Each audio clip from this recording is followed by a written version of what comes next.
JCS. On the afternoon of June 9th, 2017, 26-year-old environmental sciences student Yingying Zheng was traveling on a bus to an off-campus apartment complex in Urbana, Illinois, where she was planning to sign a new lease for an apartment. She was running late and sent a text message. Dude, I'm not even posting. I'm not even tweeting that I'm doing JCS nowadays. What's this about? Oh, finally, Urbana, dude. A different place.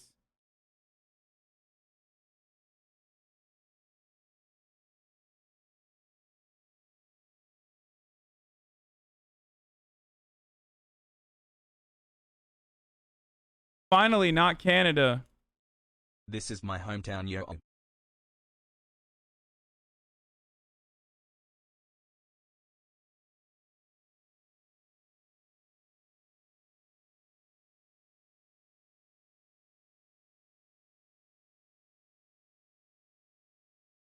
Yeah. Being a murderer in the Midwest is, I think, more understandable than most places. Yeah, I get it too. This person literally died in my apartment complex. The FBI came to everyone's door. What the fuck? I'm bi, and you made me look up what bi sitting was, and now I can't believe how obvious it is that I am bi. Love that. And then motherfuckers say I'm like bigoted and homophobic and shit. Like, it's so ridiculous, dude. Half the community like realizes things not because of me, but because of other members in the community as well. More importantly than myself, and the way that they operate. Half the people find out things about their own identity here, and like realize that they may be bi or whatever here, and there's still motherfuckers who are like, dude, you're homophobic. Ego Andy. I mean, it's not like 11 months. Love you, Hasan. I'm not saying I'm fucking awesome for this. I just think it's ridiculous that people will like turn around and be like, you're fucking homophobic, or because I make fun of like the LGBT flags, or not even the flags, but like the colors for certain groups. Like, what the fuck, dude? Chat, please stall for 5 minutes going for a smoke, Hassel.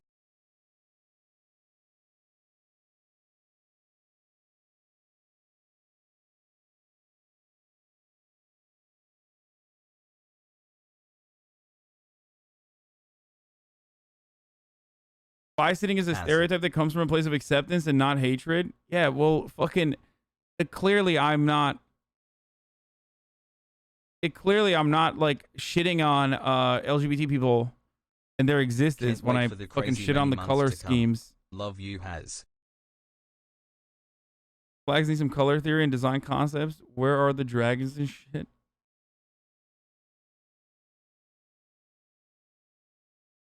Anyway, let's get started. I'm waiting on purpose because I just tweeted it out, and I know that there's like JCS stands in here that are waiting, you know what I mean? Pog. So here, just tell your friends and family. Yellow and purple do go together. It's color theory 101. No, yellow and purple do go together. I mean, look at the Lakers. I'm stalling on purpose. Before I watched you, I was confused on where I stood politically, but after watching your streams, you've helped me understand politics so much better. Thank you for the streams. Hassel. Thanks for the best 4 months. W in chat, Hassel. Me when new JCS. I love that my one random like pocket Instagram story turned into a meme so quickly. Apparently there were people in my Discord that were freaking the fuck out thinking that there's some like crazy shit popping off. message to the leasing agent to inform them that she would arrive just after 2 p.m. After riding on one bus, she exited and tried to transfer to another, yet mistakenly waited on the wrong side of the street for boarding and missed it. She walked to the next bus stop a few blocks away at the corner of North Goodwin Avenue, where surveillance showed that a black Saturn Astra passed her by at exactly 2 p.m. It then circled back around and stopped where she was waiting at 2:03 p.m. She spoke to the driver for approximately 1 minute and then got in the car before it drove away. New JCS hassle.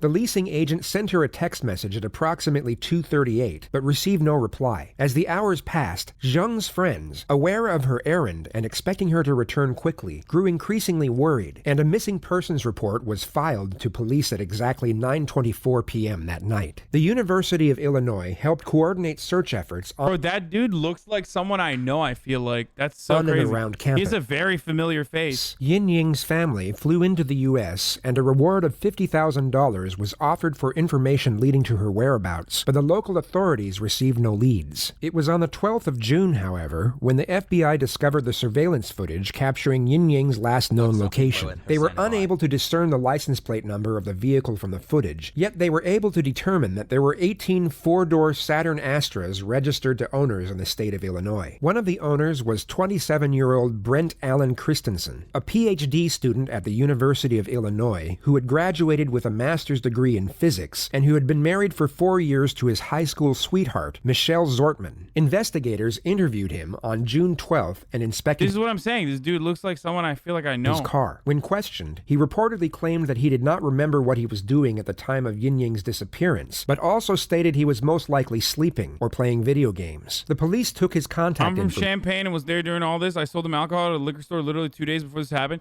Dude, that's fucking crazy, dude. Why are there so many people connected to, like, high-profile murders? Anytime I look at a murder, there will be hella people in the chat like, dude, I was there. Like,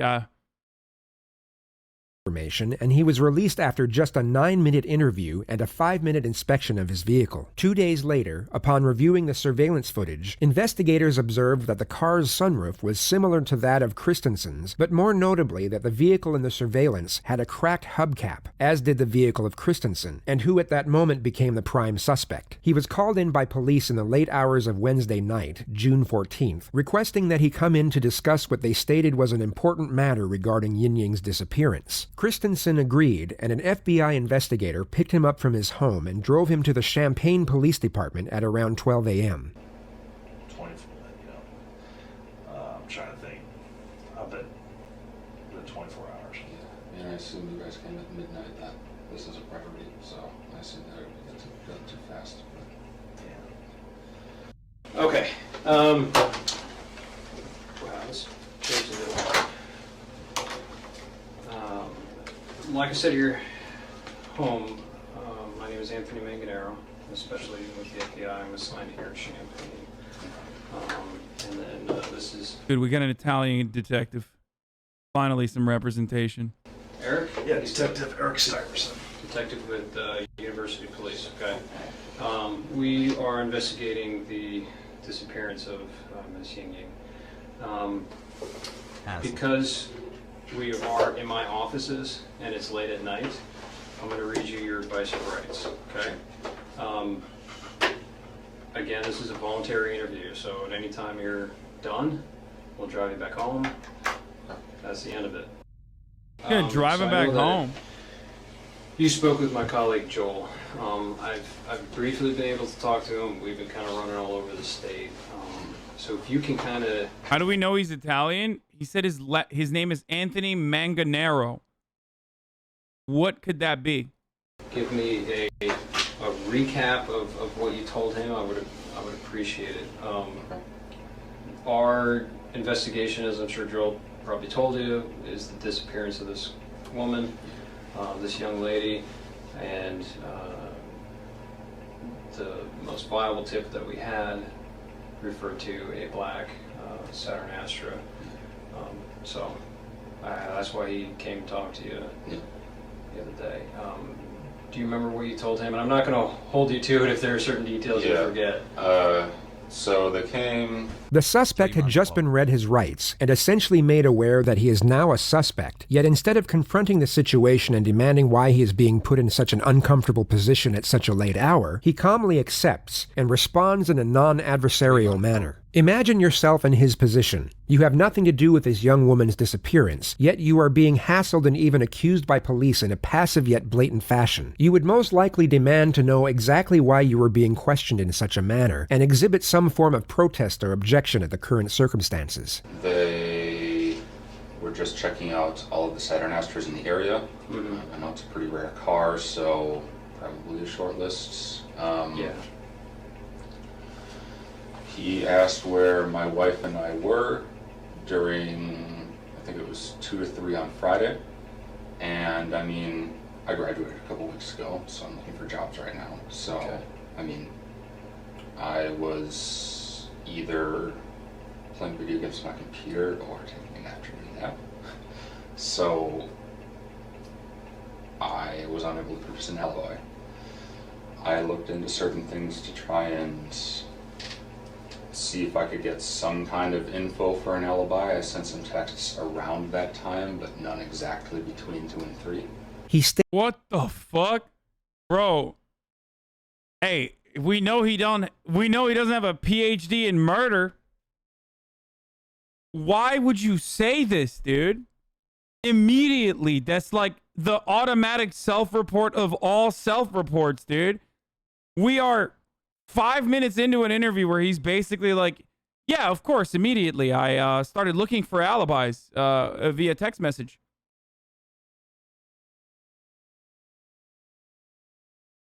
Would you do that if you were fucking innocent, dude?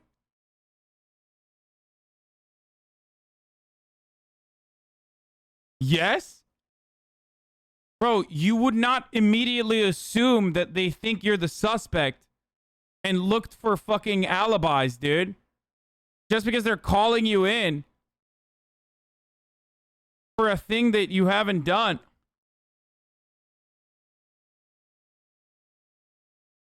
Okay, but you wouldn't immediately assume that you're a suspect, chat. No. People are saying they read him his rights. Dude, he didn't know that they read it. He didn't start looking for an alibi via text immediately after they read him his rights.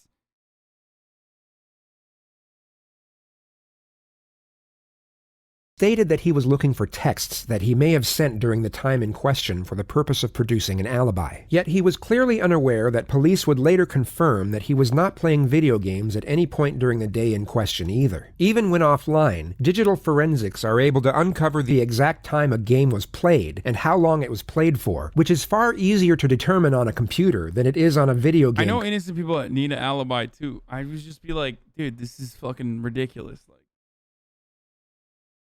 I wouldn't be fucking looking for an alibi or looking to see if anyone could confirm immediately where I was until it got to a point where it's like, oh shit, they're straight up suspecting me. I wouldn't suss that they're suspecting me and then immediately move to find an alibi. The stream has weird console like a PlayStation or Xbox. This wouldn't have completely refuted his alibi, as the suspect was smart enough to provide 2 possibilities. The narrative that he could have been sleeping at the time would still have credibility. I let them come in the apartments. They searched for stuff. I let them come in the car. They searched for stuff there. That's pretty much it. Okay. 10 minutes, 15 minutes, getting my info. Would you graduate in? Dude, I would literally...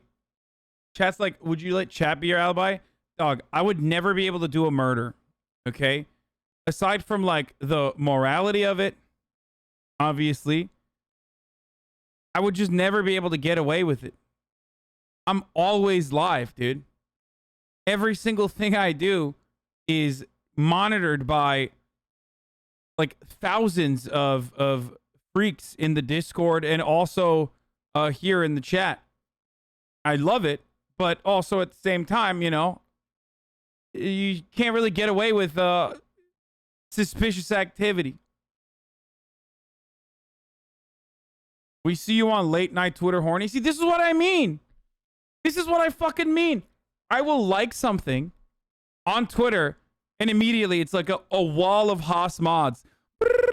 Like, I can't even be horny on Twitter without like 500 people criticizing me.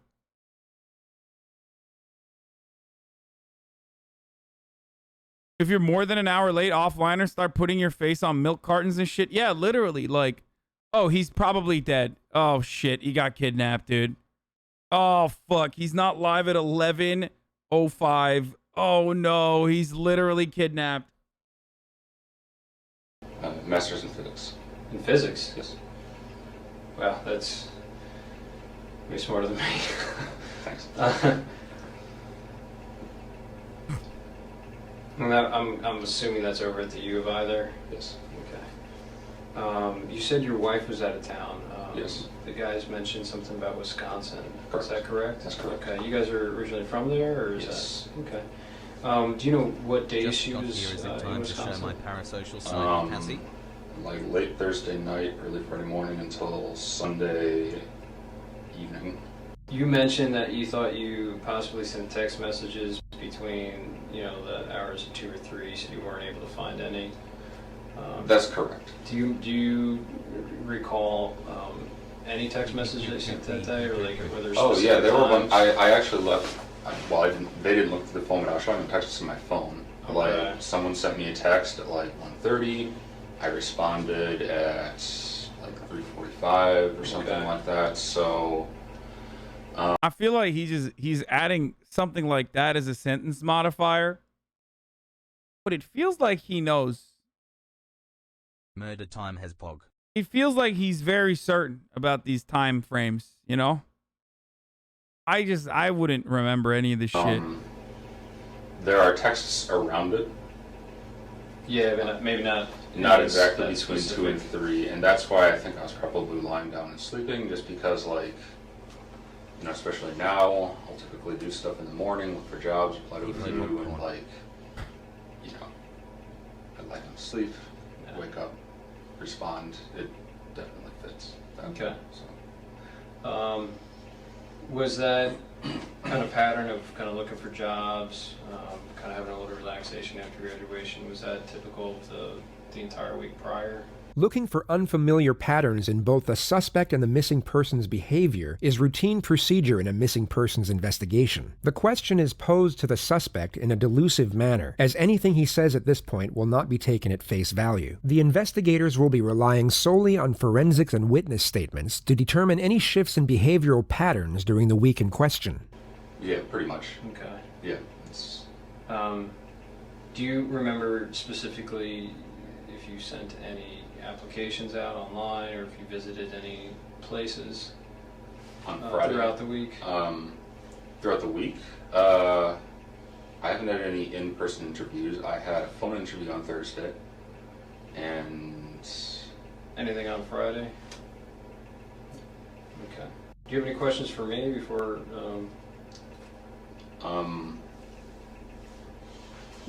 Why am I under suspicion?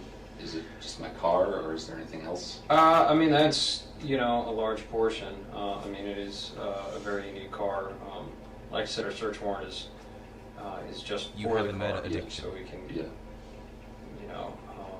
look into it. We can, of course, see what we can find, and of course, you could also turn around and exonerate you completely.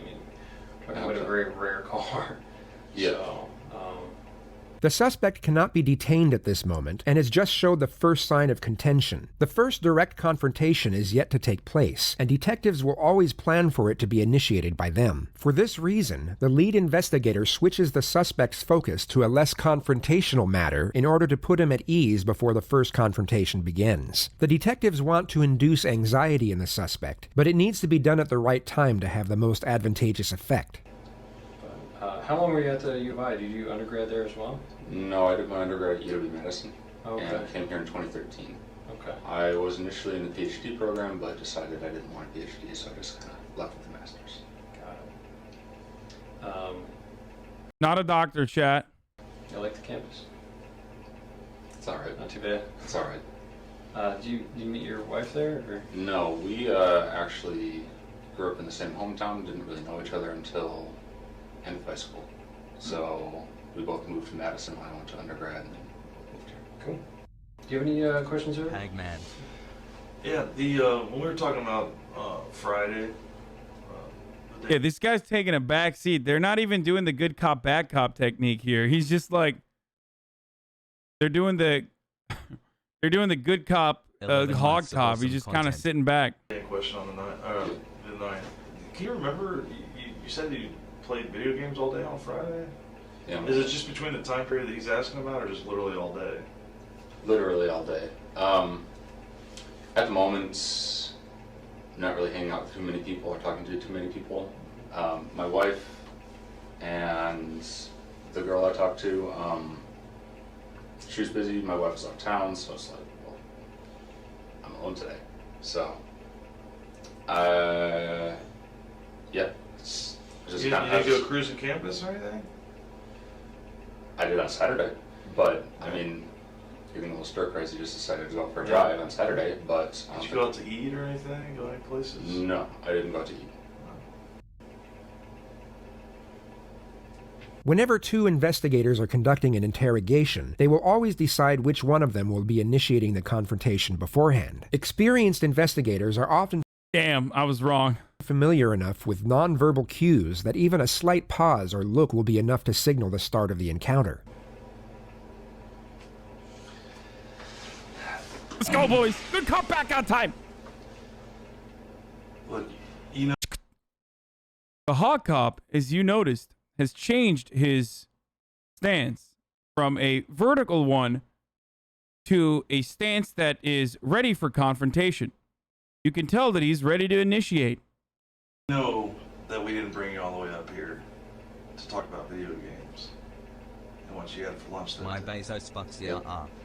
Why do you think that we brought you up here?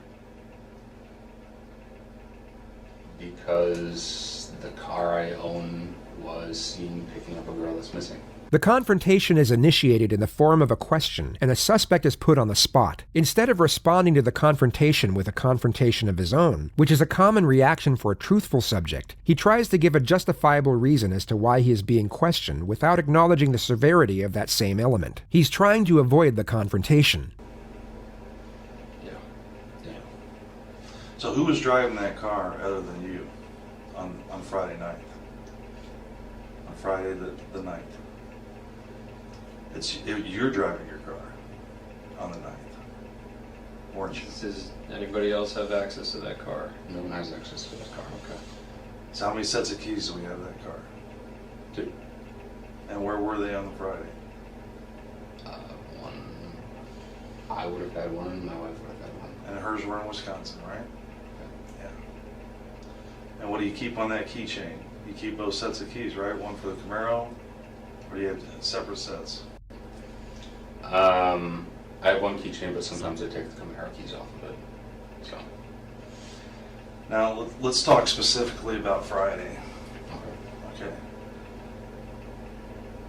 You went to school for how long at the U of I? Pepwalk.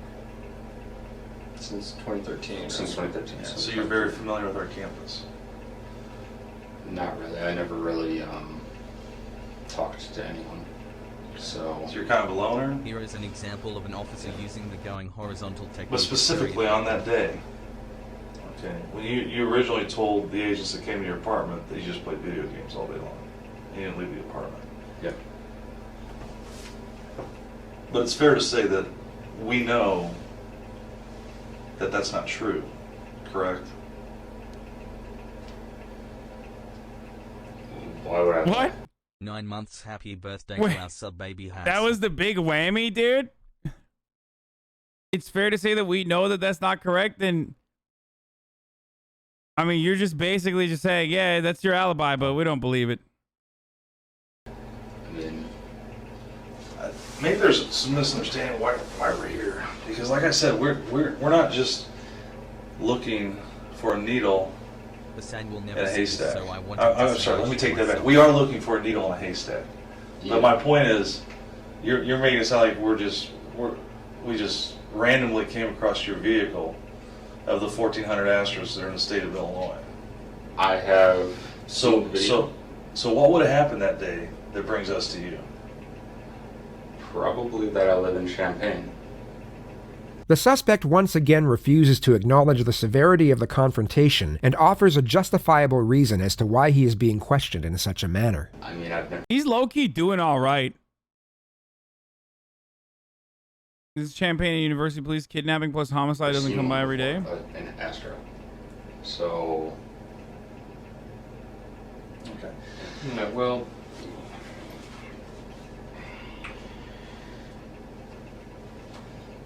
believe me when I say that the full weight and force of the FBI is going to descend on that vehicle. Okay. And all that entails. Okay. I mean, sorry, I should have clarified. He's doing all right for a dumbass who hasn't called a lawyer. Because if he was doing all right, he would have called a lawyer, and he absolutely would not be having this conversation. He's doing all right for a guy with no fucking alibi and no lawyer in the situation. Where he's like, yeah, I mean, I don't know. You just, like, thinking that it is irrational for them to suspect him is perhaps the only thing you can do. In a situation. Right now, my primary concern and why I've been out till midnight, and these guys have been out till midnight every single night, is we're trying to find this girl.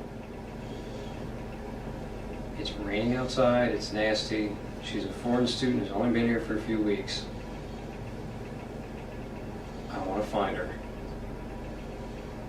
I'm asking for help. I know. I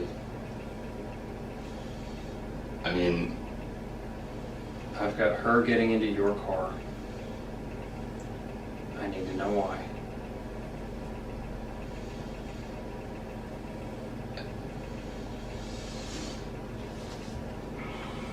Okay, I take it back.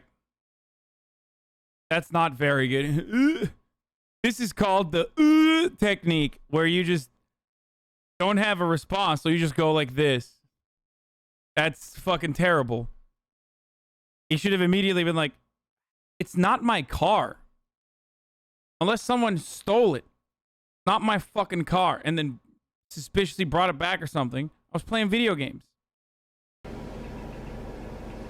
there's Brent, I need to know why she's getting into your car, and I need to know where she went. If we can help her, we need it done now, because we need to move on from this. It's been like 6 days now. I don't know what to say. Sorry. And you've been at the U of I for how long? 3 years. And that you know what we do. I work in the Detectives Bureau at the U of I, and you know what we have access to. Cameras. Do you think that we're not going to track a vehicle all over campus? We control kiosks at bus stops. We can look in buses. We can look in every building out on the streets. And you're telling me that I didn't see you driving your car on Goodwin, that I didn't see you driving down Wright Street and turning on right in front of parking where everybody pays their tickets, and driving down University to Goodwin and heading south. And then you see her standing on that corner in that shade tree, didn't you? That's where you first saw her.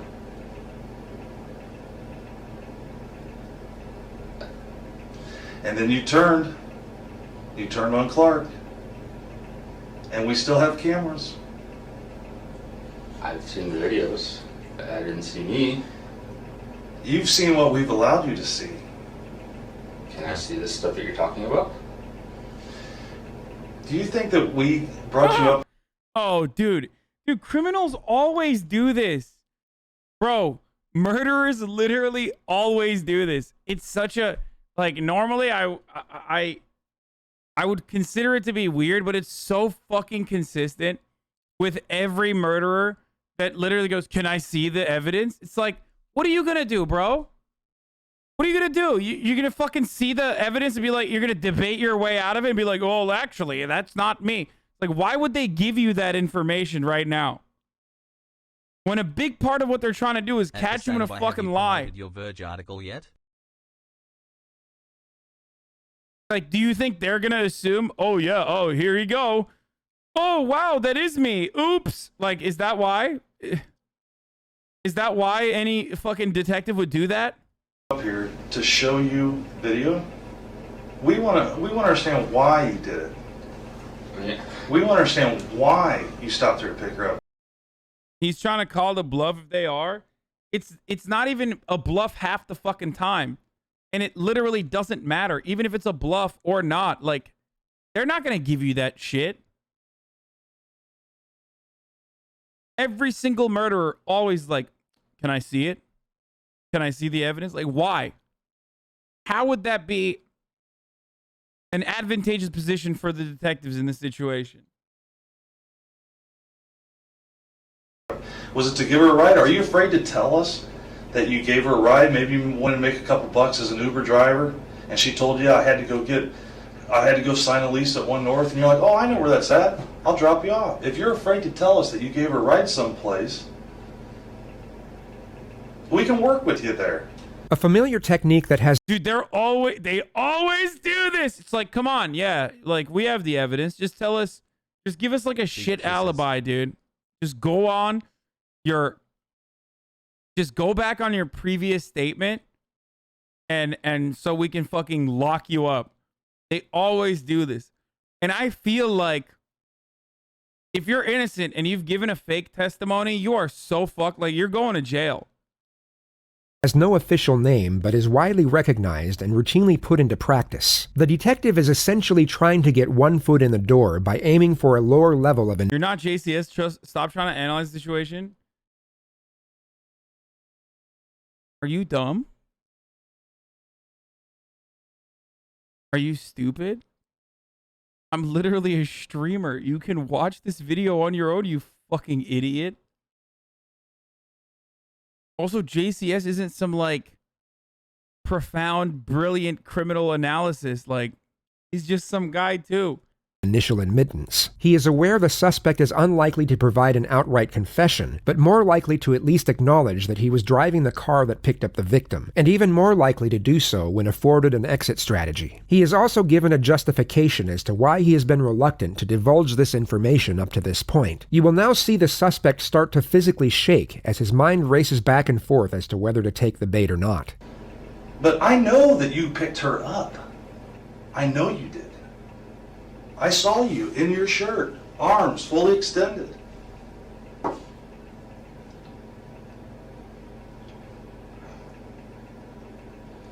Got him. I was not wearing a shirt that day. Where did you drop her off at? She was looking for a ride. She had missed her bus. She told you she was going to 1 North, so where did you drop her off at?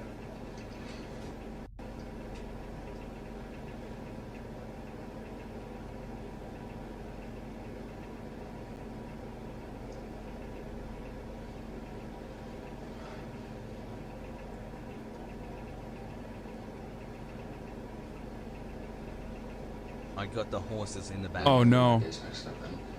Oh, no. There it is. There it is. Got him. Before that, I don't think they had probable cause to, like, further investigate him. Or maybe they did, but that would be fucking hard to, like, to get a search warrant and, like, look at his PC and stuff like that. Okay. But the evidence on the hubcap, sure they did. I thought I drove around on Saturday. I did pick a girl. Oh! I don't remember. Oh! Okay. I saw her picture. I don't think Speed run, dude! Do you remember Sub 20 run, boys! It's a wrap, dude. It's a wrap. It's done. It's done. It's over. the girl's name that you picked up? No, she was talking very broken English. Okay. 4 months, Pogu. Tell us You about what fucking happened. What time of day was idiot, that? dude. I mean, luckily, he's a fucking idiot and he got caught. What an idiot, dude. Early afternoon, I don't really remember. Okay. I was just driving around. I saw a girl and she was very distressed. Okay. So I stopped my car and looked at her. I asked her if she needed help. I talked to her for a little bit. Not much. I gave her a short ride, a couple blocks. Okay. She freaked out and got out. Okay. That's all it was. Was this when you got on the north side of the railroad tracks on Goodwin? When you went across University and you drove on north? This is why he could not fucking be a PhD, boys. That's why you don't call him a doctor. That's why he just has a pathetic master's degree. I say this as someone who only has a flimsy undergrad education. Obviously, please, no master's students get mad at me. I'm just kidding. Okay? Let her out by the hospital or by the railroad tracks? Or where did you let her out at? I don't really remember specifics. Was it close to where you picked her up? Yeah, it was relatively close. It was in a residential area. Okay. So I'd never really been over there before. I had no reason to.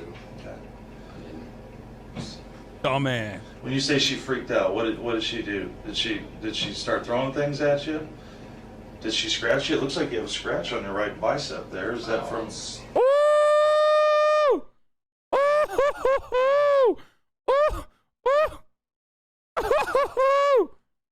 I scratched myself in my sleep. That's from me. Okay. So she just freaked out. So she's sitting in the front passenger seat of your vehicle? Okay.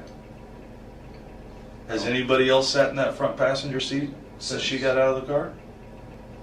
probably. Not with me, but with my wife, probably. I mean, so other than your wife, I don't who know else sat in the her. front passenger seat with you that you know? maybe a guy she's hanging out with. Your wife? Yeah. Okay. I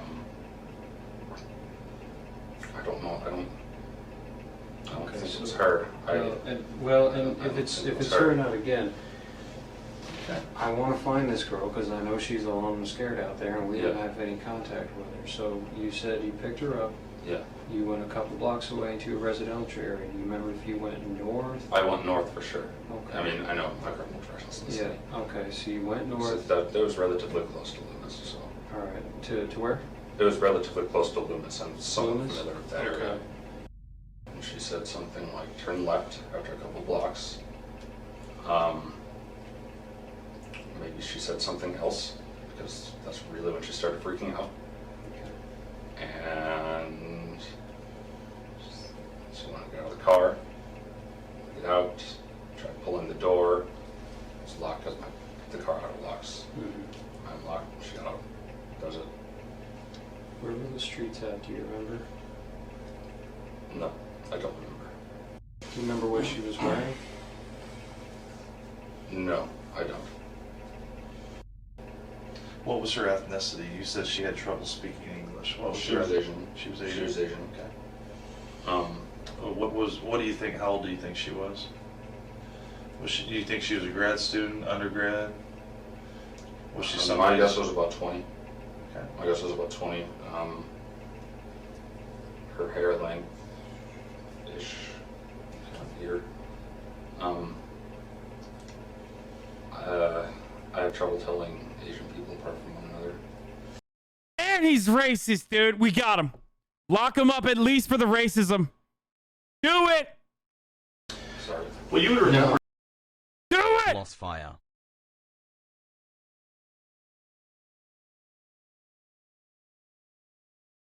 Lock him up. This very specific though, because when you pulled up to her, you rolled your window down. She leaned into your car, so you were looking right at her face. And what does she have on her face? What does she have on her head? You were looking right at her. You don't remember? Things like that. No, I mean, even so, I taught many semesters here, and a lot of the students were Asian. Okay. Was she wearing glasses? Did she have a ball cap on? The detectives continue to inquire over the missing person's appearance in the hopes that the suspect will give them an accurate response. If they can ascertain that the suspect's memory is clear enough to accurately recollect what clothing an individual was wearing at a particular time, it will enable them to cut through claims of a poor memory when inquiring into separate matters that occurred during that same time period. If the suspect is guilty, it would be in his best interest to continue to assert that he can't remember. He has already stated that she was Asian and had poor English, yet these general details are far easier to remember than particulars, such as specific articles of clothing, which detectives are now trying to trap him with.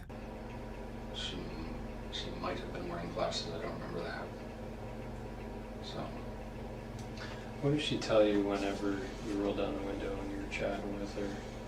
You said she looked distressed. That's when I stopped. Do you remember specifically what Yeah, I thought it was she said to you? I asked her if something was wrong.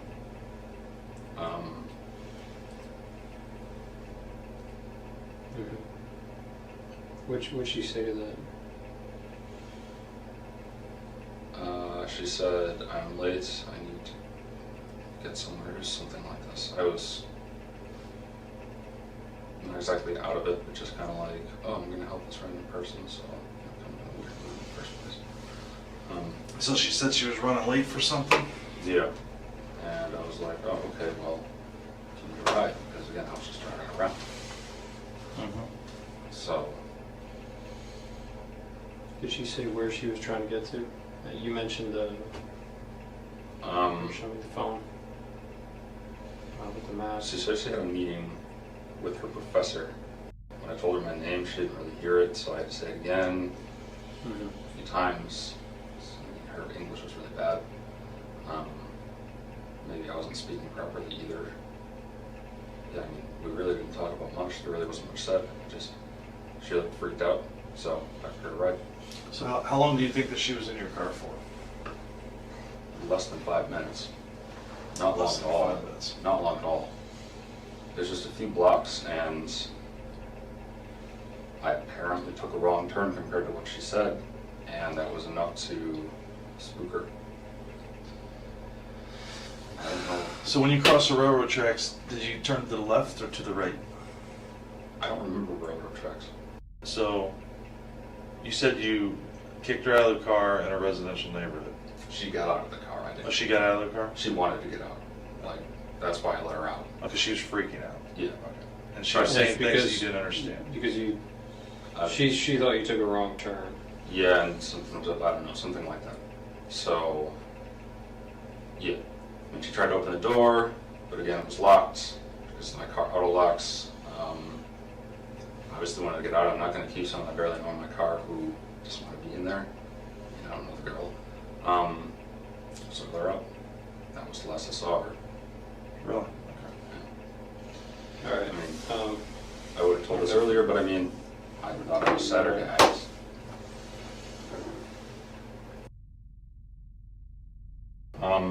Again, I was driving around a decent amount beforehand. I don't remember exactly what I did beforehand.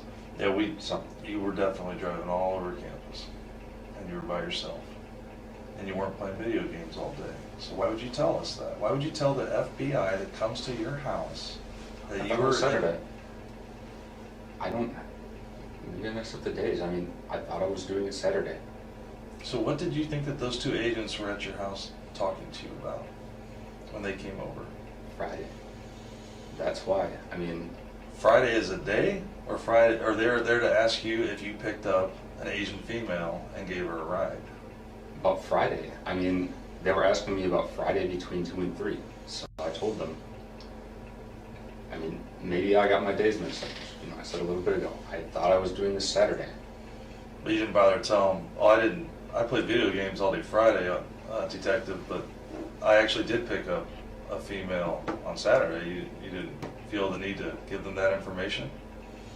And it might be important? I mean,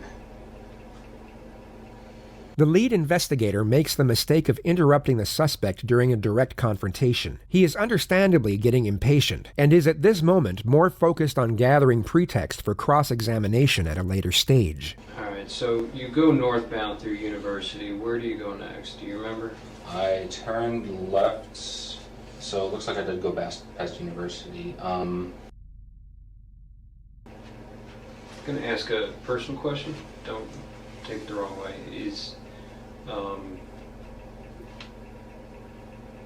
You mentioned your wife went on vacation with another friend. You mentioned that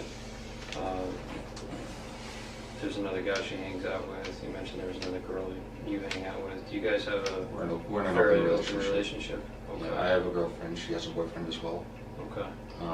It is exceptionally dumb to have admitted that you picked up an Asian woman, because once you fucking do that, like, and the FBI has already come to your house to ask you questions, like it's over. It's so fucking stupid. It's so incredibly stupid that he's just like, that he's just suspiciously gonna forget to mention that he picked up an Asian woman maybe the day after, the day that they're looking for. Sorry, I only compartmentalize my experience by days.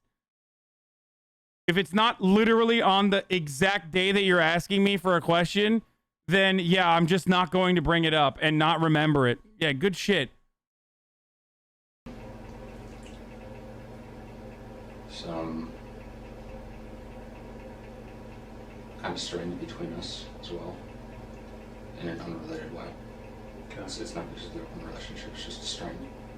So every marriage goes through some rough patches. Yeah. True. I mean, how long's that been going on, that strain? The detectives are now building a foundation for the reframing technique. The fact the suspect has been going through a rocky marriage will now be afforded to him as a justification for the crimes he committed at a later stage. a few months.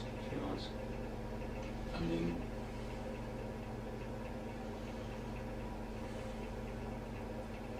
yeah, I mean, I didn't tell her that I did this because I was scared that, I mean, well, great, now this is happening. I didn't tell her. Did she go to Wisconsin with a boy or another girlfriend? Guy. How'd that make you feel when she went away for the weekend, this long weekend with that guy? Lonely. Yeah. And it's okay. Those are normal human feelings. Yeah. Did you feel hurt? Well, yeah, but I mean, she's been since that for a while. But still, she's your wife, and it's tough. You know, even if you're in an open relationship like that, where it's tough to see somebody you care about, that you love, to go someplace else with somebody else and not include you. Yeah. And I get that, man. Is that why you were driving around campus all day, pretty much all day long on Friday? Because you missed her? Just trying to clear my head. Yeah, more or less. That's understandable. And I was stir crazy. I was lonely. And I thought it was Saturday. So. Did you talk to any other girls that day? No. Did you talk to any other girls on Saturday? Or did you stay home Saturday? No. Once again, days mixed up. Okay. Yeah, I'm not trying to trip you up on the days. When I was driving, I'll put it in a clear way then. When I was driving around, she was the only person I talked to. Okay. Okay, fair enough. Do you remember what time you started driving around campus that day? The suspect was driving around for over 2 hours before he picked up the victim, which was used to assert the argument that he was premeditating an abduction. Do you remember driving off campus in Urbana, into a residential neighborhood in Urbana? In Urbana? If I did, it wasn't that far. Were you in Orchard Downs? Orchard Downs. Where all of our married student housing is? There's a large Asian community that lives out there. Are you driving around Orchard Downs? I did go to Orchard Downs for a little bit, but there was construction, so I turned back. This was used to assert the argument that not only was the abduction premeditated, but he was specifically targeting a female of Asian ethnicity. So you were cruising around campus a bit, trying to clear your head. Yeah. Your wife was up in Wisconsin with her boyfriend. While you were cruising around, you saw Miss Ying Ying. She appeared very distressed. Okay. Is that correct? If it was her, yeah. I mean, again, I don't... If I recognized her, I would have told the agents that came on Monday or Tuesday, whenever it was, that it was her. Okay. Like, because I knew she was missing. I picked up an Asian girl. I thought she was about 20. When she said she was distressed, or you said that she looked distressed, what did she say to you when you rolled your window down and talked to her? She said she was late for something. Other than that, did she tell you what it was? She Or said where it she was had at? a meeting with her professor. Again, my Great name at you. my theory is that she didn't get out of the car. I'm just being open with you. My theory is she was in there a little bit longer. The lead detective is now using the same technique as the second detective used earlier to gain the initial admittance from the suspect. He doesn't directly accuse the suspect of abduction, but is trying to gain further admittance past what the suspect has already acknowledged, being that he simply picked up and dropped off Yin Ying after she panicked. I'd like you to be more forthcoming with me because, again, I need to find where she is. Take my Bezos box. We have 600 Chinese students that have volunteered. Bro, this guy literally fucking... The only part of the equation that is missing here is that he comes out as a libertarian, okay? Looking for Asian women, personally. There's definitely a fetishization element there. Fucking... He's a cuck. And he wants to take out his anger potentially on his... you know, on like a random Asian woman. Straight up.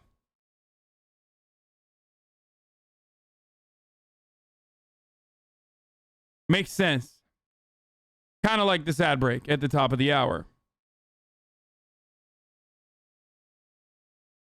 Which is coming regardless. No matter what happens. We might run from it, but the ad break still arrives. My entire apartment is covered in gray smoke currently. Holy shit. Okay, here's the ad break now. Fuck. To look for her. What I can tell you is that we will find her. Now, when we find her is up to you. Because you know, and we know, that she didn't just get out of your car. So we need to know where she is now so that we can move forward from this. But if you maintain that she just got out of the car and walked away, it's very difficult for us to move forward. Were you hoping for just kind of like a quick tryst with her, or see if trying to pick her up? I mean, that would have been nice, but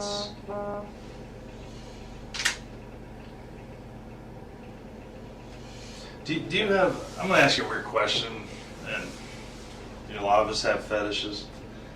How would you describe your relationship with your wife? Are you guys into certain things? Do you like porn? Do you like... we're pretty vanilla together, but yeah, that's pretty much it. We have some stuff in our apartment. I mean, do you have like certain types of people that you have fantasies about that you might want to hook up with? Not particularly, no. Well, I'm just about to take. Okay. I mean, have you ever like... you do realize like everything you tell us, we fact check regardless of what you tell us. So, Yeah, I know. like stuff like YouTube videos that you've seen Okay. regarding Asian women. Do you like videos of Asian women? Like Korean women? Like K-pop songs and stuff. I mean, Maybe. I like all types of women. Okay. And that's the truth. So I don't have an Asian fetish. But something drew your eye to her because you were cruising all over, and if she was truly distressed, I mean, there was an e-phone stand right behind her. She could have pushed that button and got help. And she didn't ask you for help, per se. She asked, she needed to get to, she was late for something. Yeah. And that's, so you offered to give her a ride. Mm-hmm. No. You're a smart man. You have a PhD, right? Master's. Oh, you got out of the PhD. You're still a smart man, is my point. So you have to understand how technology works. Any gamers in the chat? How do you think I knew that she Googled the address to 1 North? How do you think I knew that? 1 minute Yeah, after 2 getting in months. your car. How do you think I knew that? We know that she didn't get out of your car. You need to be honest with us. Help us put this to rest. Help us bring her back to her family. You can do that. You can do that. You can do it right now.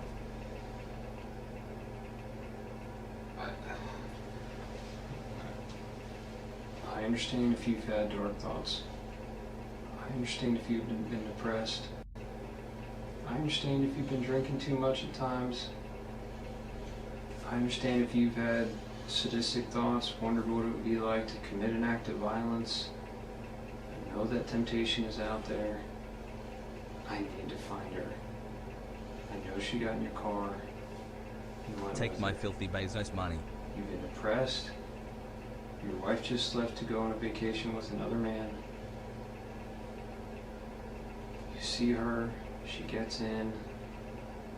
She's vulnerable. Let me find her. I think I've told you. Okay, so did she get back in your car then? No. Did you get out of the car and follow her? No. Definitely not. I didn't get on my car single time. Why not? Was it because of the kind of neighborhood you were in? I don't know anything about that neighborhood. So. Did she run away from you? Did she stand there? No, she stood there, looked at her phone, and I drove away. Were you attracted to her at all?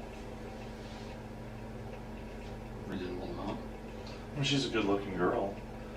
Did the thought cross your mind? Yeah, the thought crossed my mind, but it probably happened with anyone. I mean, maybe she's into that. Is my point.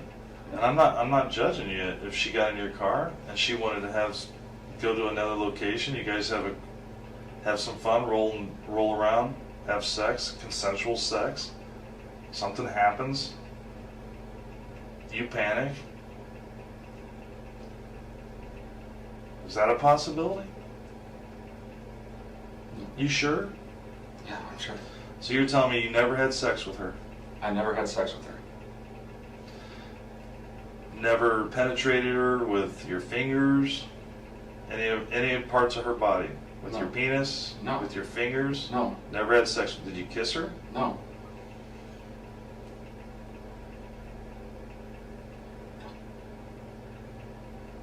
Okay.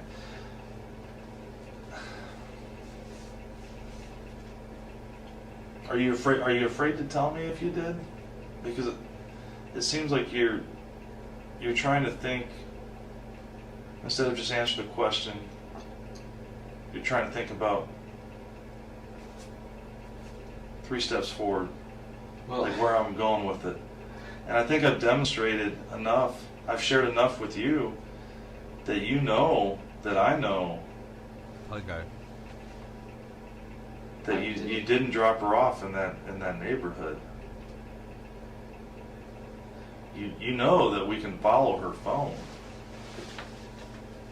Okay. So where did you drop her off at? Where'd you take her, Brent? The suspect maintained his innocence and was released without charge, but was immediately placed under surveillance at the completion of this interrogation. 4 days later, the FBI reached out to his girlfriend, Tara Bullis, who agreed to wear a listening device and attempt to get him to open up about Ying Ying's disappearance and his potential involvement. This arranged strategy turned out to be a total success, and Brendt Christensen was arrested on June 30th, exactly 2 weeks after his interrogation. Fucking got him, dude. An FBI agent testified that Brendt Christensen's girlfriend Fucking got him, dude. became a key part of the case when she agreed to record conversations she had with him in the weeks following Ying Zhang's disappearance. A total of 9 recordings came from that. At first, he denied guilt and told her everything would be okay. But then on June 29th, after a night of drinking, he described killing Zhang in detail. Investigators say the final recordings were made the day of a memorial walk and concert for the missing Ying Zhang, an event that Christensen actually attended with his then-girlfriend. What he didn't know is that girlfriend was wearing an FBI recording device. On the walk home, the two began to talk about the crime. I cut her clothes off and just started doing stuff to her, he said. Earlier in the conversation, he said, "She was resilient. I tried to choke her to death." Hey, he was complaining about not getting fucked. There you go. Your girlfriend fucked you again, or your wife fucked you again. Just one last time. But she didn't. I choked her for what must have been 10 minutes. Then I released her breath. I couldn't believe she was still alive. Christensen said he hit Zhang in the head with a bat and stabbed her, and she was still alive, so he decapitated her. Prosecutors say the recording showed that Christensen bragged about killing 12 other people, but they have no other evidence of more victims. Ying is the only person that has produced evidence that leads back to me. Number 13, he said. I've been at this since I was 19. He told his girlfriend he had been wanting to talk to someone about it and he wanted to kill more people. I still want to do it, he said. It's my legacy. And as if this has not been hard enough for Zhang's family, some of them were in the courtroom today. Zhang's father kept his eyes closed during that recording. Christensen was mostly expressionless. His defense team has tried to paint him as a man with mental health and substance abuse issues who does not deserve the death penalty. The trial continues next week. That's when you know the legal team is like ready to take the L. Makes sense. They got him dead to rights. It's like, dude, please don't murder him. Like when the legal team's like, all right, fuck it. Like, yeah, life in prison. We got it. Please don't murder him.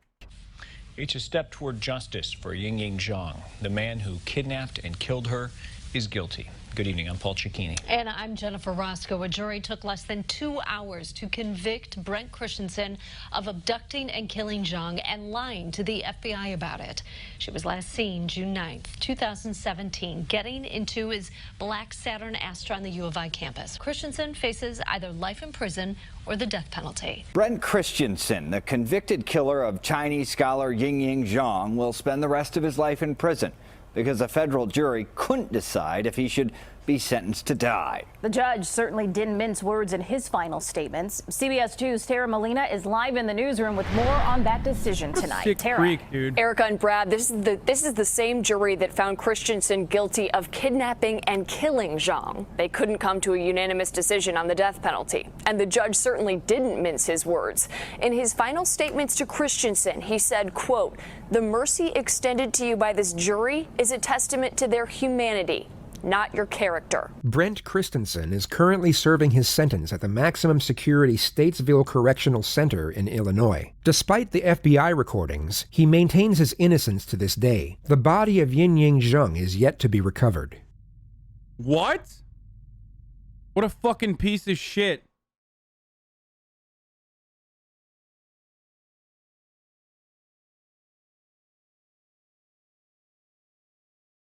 Actual psycho. I mean, we knew that already because, you know, he murdered someone, but... Okay. There was another one that I wanted to watch, which was from This Is Monsters. Because they have some really good ones.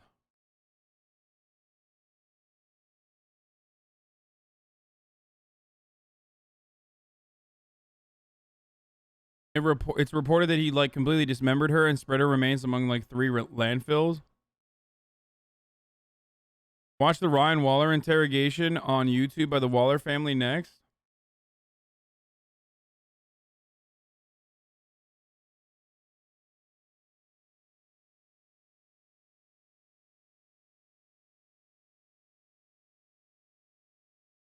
I kind of want to watch Sarah Monsters Hart. is a true crime program about the worst human beings on the planet. These episodes contain graphic detail about murder, rape, child abuse, and torture.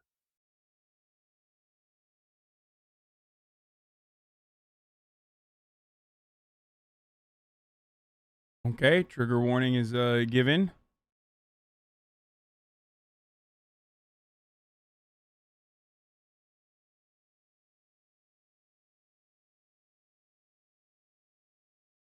Pog.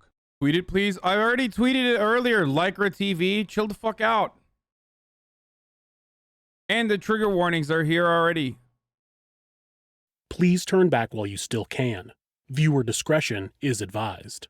If you'd like to support the show, you can go to our website, thisismonsters.com/support. There you can find ways to support this show, as well as see a list of charities that help victims of violence. On November 25th, 2014, Devonte Hart was photographed hugging Sergeant Brett Barnum during a protest in Portland, Oregon. The two shared an embrace while Devonte was attending a protest in response to Missouri's grand jury deciding not to indict the police officers who shot and killed Michael Brown. A freelance journalist had taken the photo, and 2 days later, he sold it to the Oregonian newspaper. The next day, the photo went viral, and hundreds of thousands of people had seen Devonte on the screens of their televisions, computers, tablets, and phones. What many people saw as a touching moment of peace turned into a nightmare for Devonte and his family. The event would send the Hart family spiraling into an abyss that they would never come back from. This is Monsters. Come back and find out that he's deceased. Tapping me on the head, telling me I'm cheating, telling me let me see your phone. Just kill her, and she died. I think Diego Campione is totally in the wrong, and I hope he burns in hell for all his sins. I don't know. I do not know what this, wait, what is this intro? Okay. I do not know the story. Jennifer Hart and Sarah Gengler met while they were both attending Northwestern University. Both were majoring in elementary education. Hart had grown up in Huron, South Dakota, and Gengler was from Big Stone City, South Dakota, right on the border of Minnesota. When Sarah graduated in 2002, Jennifer also quit school. They claimed to have lost friends when they came out of the closet as a lesbian couple, so they moved to Alexandria, Minnesota, and they both began working for the same retailer. They bought a house, and Sarah Gengler changed her last name to Hart. This is the same time that Jennifer had completely cut her father out of her life. Her parents had divorced when she was 12 years old, and she continued to live with her mother, visiting her father on weekends. He agreed to let her move in with him when she was 14, but she started getting into trouble in the time between school and when he got home from work, so he sent her back to her mother's house. Hart may have still resented him for that. He said in an interview that they had a disagreement in 2001, but that it wasn't about her dating a woman. He claims to have not even known about the relationship at the time. In 2004, the women started fostering a 15-year-old girl who only goes by the name Lee. In a 2018 interview with the Seattle Times, the girl recalls being placed with Sarah and Jennifer in the summer before her junior year of high school. She says that the first 6 months went well. They kept busy with activities that the girl says she had never really done before, like going camping and going to amusement parks. Lee says that she was enjoying living with the couple in their 2-story home with their dog and a number of cats. The Harts had asked her if she wanted to stay with them until she was 18 years old, and she agreed. Sarah and Jennifer began preparing to adopt a group of children who are all siblings. From what Lee recalls, they talked to her about being a big sister, and it seemed like they would all be one big family. The Harts traveled to Texas to meet the first set of 3 children they were going to adopt. When they returned, they showed pictures of the children to Lee, and she recalls them all being really excited. Unfortunately, 1 week before the adopted children were scheduled to arrive, the Harts dropped Lee off at a therapy appointment and never returned. The therapist had to inform her that she was going to a different foster home. The new family picked her up. What the fuck? Dude, everything leading up to this point is so, starting off heartwarming. From the therapist, and when they brought her to their home, her belongings were already there. There were reports that Sarah and Jennifer made claims that Lee ate out of the garbage, which she denies ever happening in her interview with the Seattle Times. It was also reported that the women claimed that Lee was suicidal and they didn't want that negative energy around their adopted children. Sarah and Jennifer Hart were planning to adopt 6 children, 2 sets of 3 siblings. Some people might ask why an adoption agency would allow such a young couple to... Okay, to be fair, I assume they're fucking psychopathic murderers. Otherwise, why would there be a story on them? So maybe the foster kid got away, thank God. To adopt 6 children over a relatively short amount of time. The truth is that they shouldn't have. Though the adoption records are sealed, the agency that handled the adoption had a history of violations and was found to have not properly conducted home studies for pending adoptions. The report reads, "The Commissioner of the Department of Human Services, DHS, is placing Permanent Family Resource Center's license to receive children for care, supervision, or placement in foster care or adoption on conditional status for 2 years. Based on licensing violations determined during license reviews and complaint investigations conducted in February of 2008 and June of 2009. The adoption of 8-year-old Marcus, 4-year-old Hannah, and 2-year-old Abigail was finalized in November of 2006. Sarah continued to work as the manager of the department store Herberger's while Jennifer stayed home with the kids. Friends and relatives of the couple said that when they visited, the children never spoke. One relative said Jennifer was extremely strict. She said, quote, "If the kids did anything she thought was wrong, she would snap her fingers and say, 'Get in the corner, no food for you,'" end quote.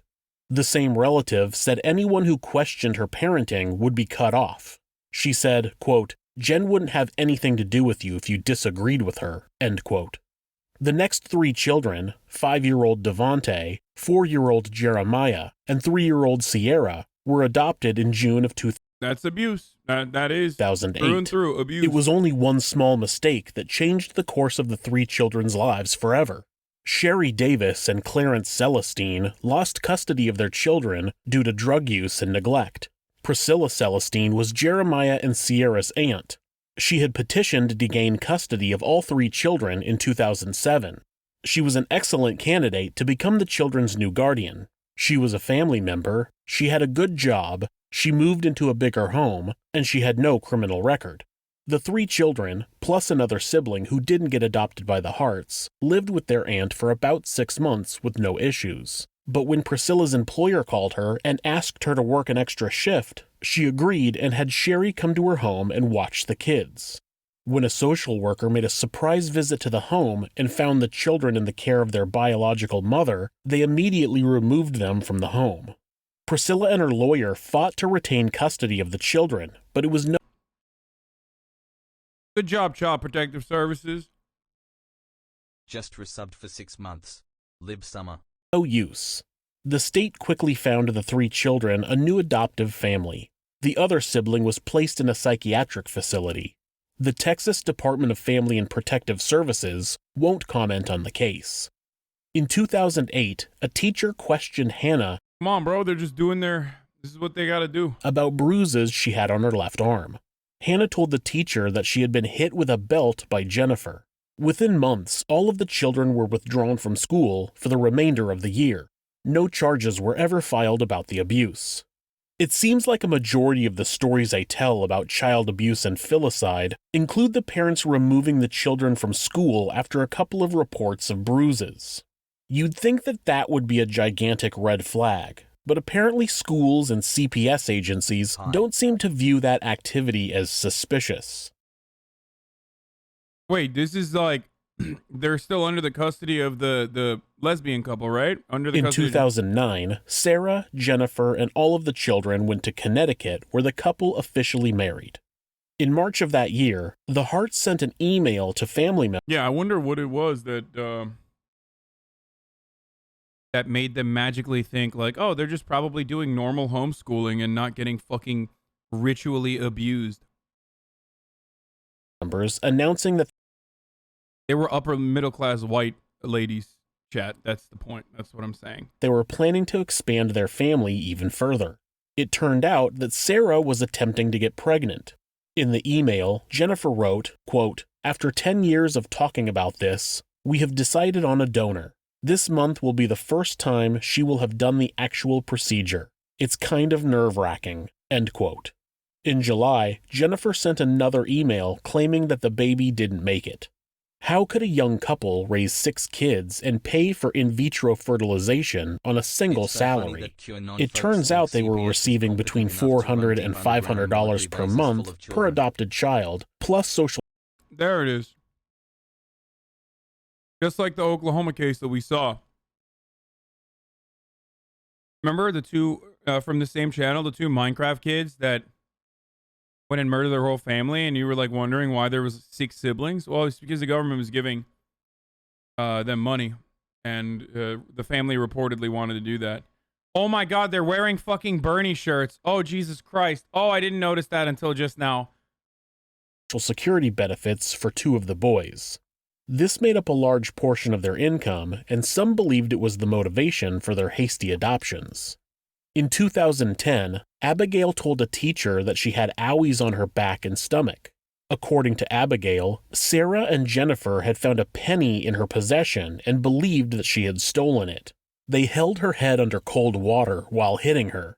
When authorities interviewed the other children, they all said that they had been spanked, grounded, and had food withheld from them.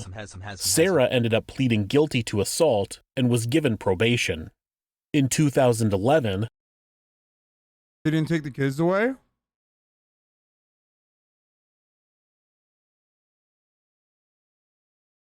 They didn't take the kids away. Oh my God. Hannah told a school nurse that she hadn't eaten all day, but Sarah denied it was true. Shortly after that incident, all of the children were taken out of public school again, and they began homeschooling. After Sarah's probation was up, the Harts moved the family to West Lynn, Oregon, a suburb of Portland. They moved into a ranch house that had chickens and goats that the children would take care of. While there, someone made an anonymous report about the Hart children looking malnourished. Authorities opened an investigation and interviewed family and friends about how the children were treated. Sarah and Jennifer Hart were described as harsh disciplinarians who forced the children to raise their hands before speaking and were not allowed to wish each other happy birthday. One family member said that the children were poorly fed. A friend said that Jennifer's reactions were overblown and her punishments seemed unnecessarily harsh. Interviews with the children didn't turn up any examples of abuse, and authorities weren't able to conclude that the Harts were guilty of any abuse. During this time, Jennifer was... Bro, what the fuck?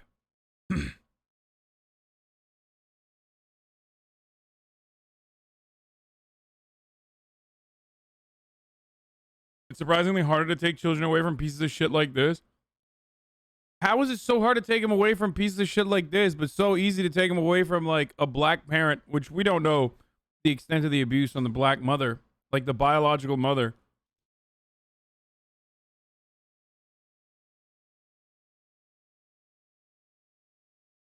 That is actually wild. Like, if they were like taking them away from the parents because, like, of corporal punishment, because of literally starvation, which is actually child abuse. But then they also, the black mother had a drug problem, that they took the kids away from the biological mother, which should have a higher, in my opinion, should have a higher fucking metric than adopted parents. Like, if you're an adopted parent, you should be placed under significantly higher scrutiny.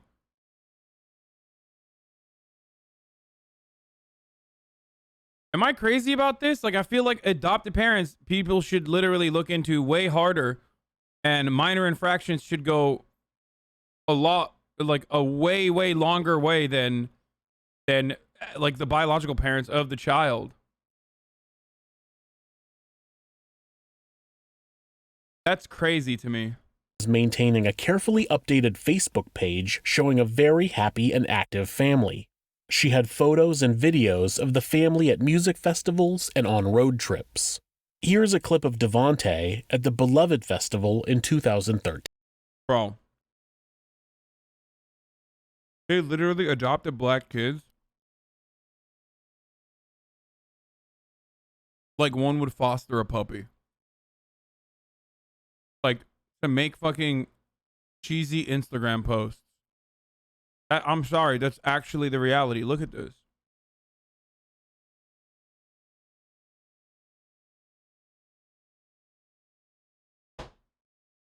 That's wild. It's like that. It's like the people that are fucking, you know, giving their dogs away after COVID. Teen.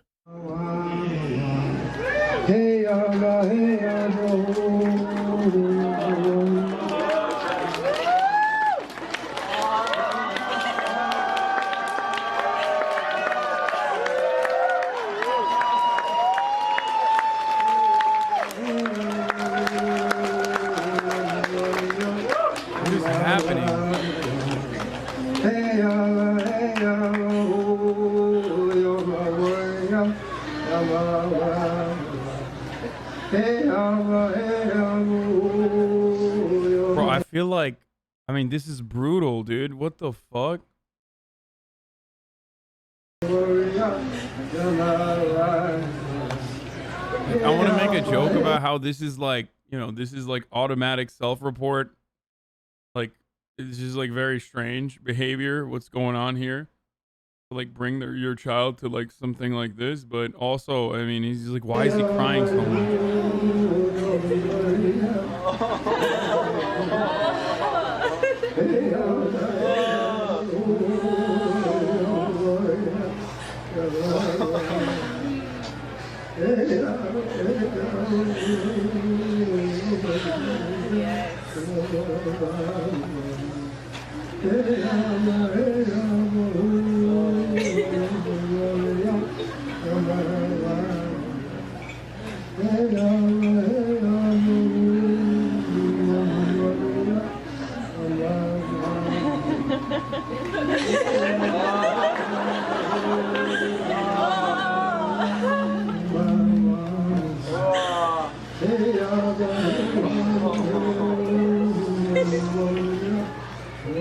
So funny, they don't know what's going on with him, dude.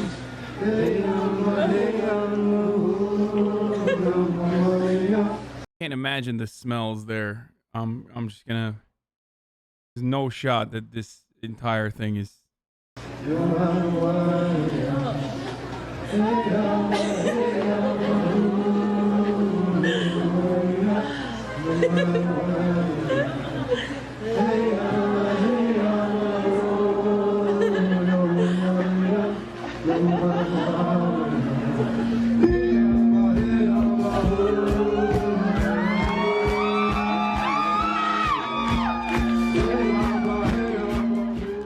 Jennifer Hart commented on the video when it was posted online, quote, "I just wanted to take a moment to personally thank you for capturing the video of my son, Devontae, with Xavier at Beloved.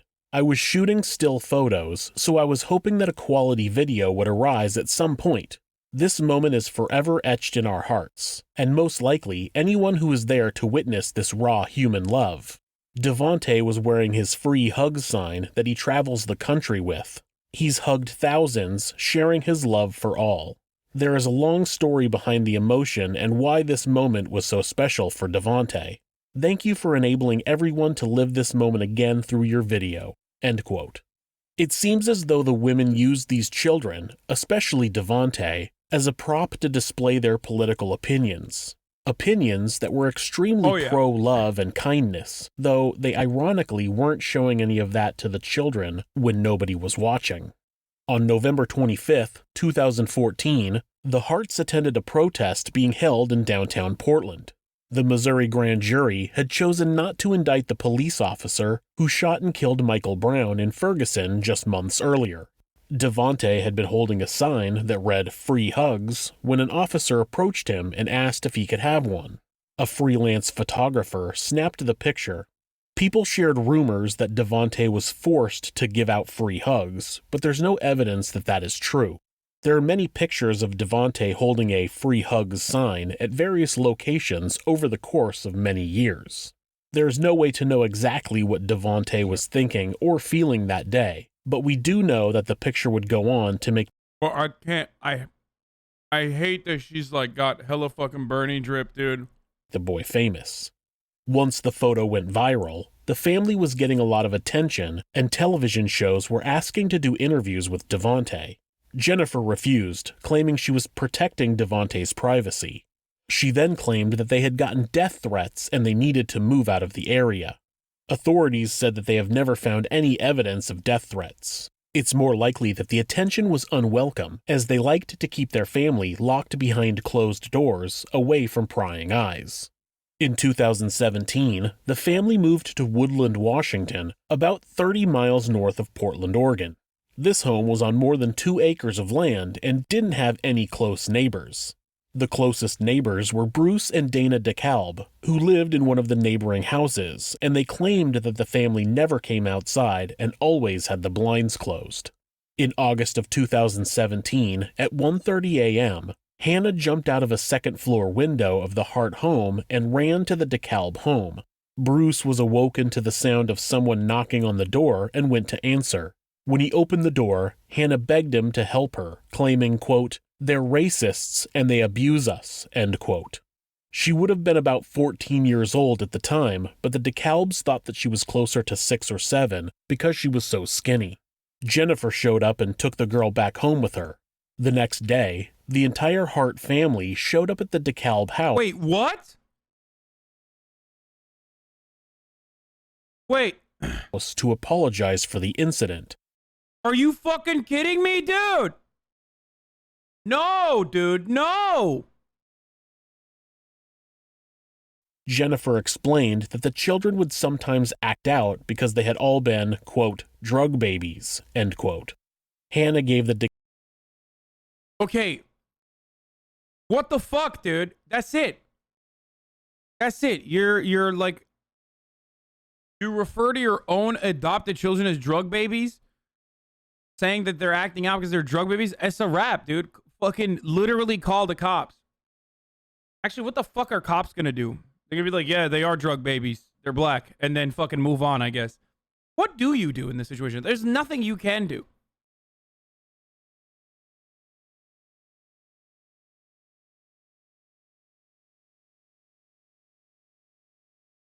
This is devastating, dude.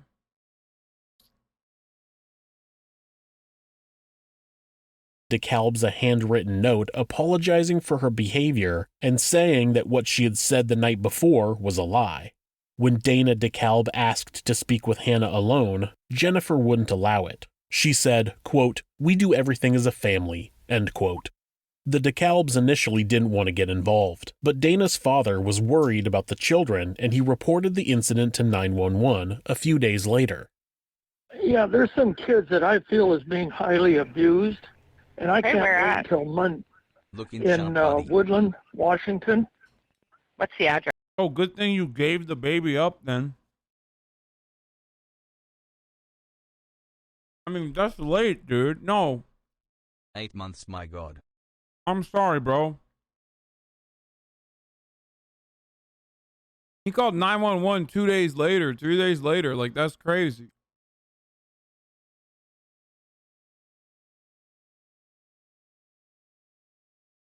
What was he supposed to do, bro? Take the fucking child?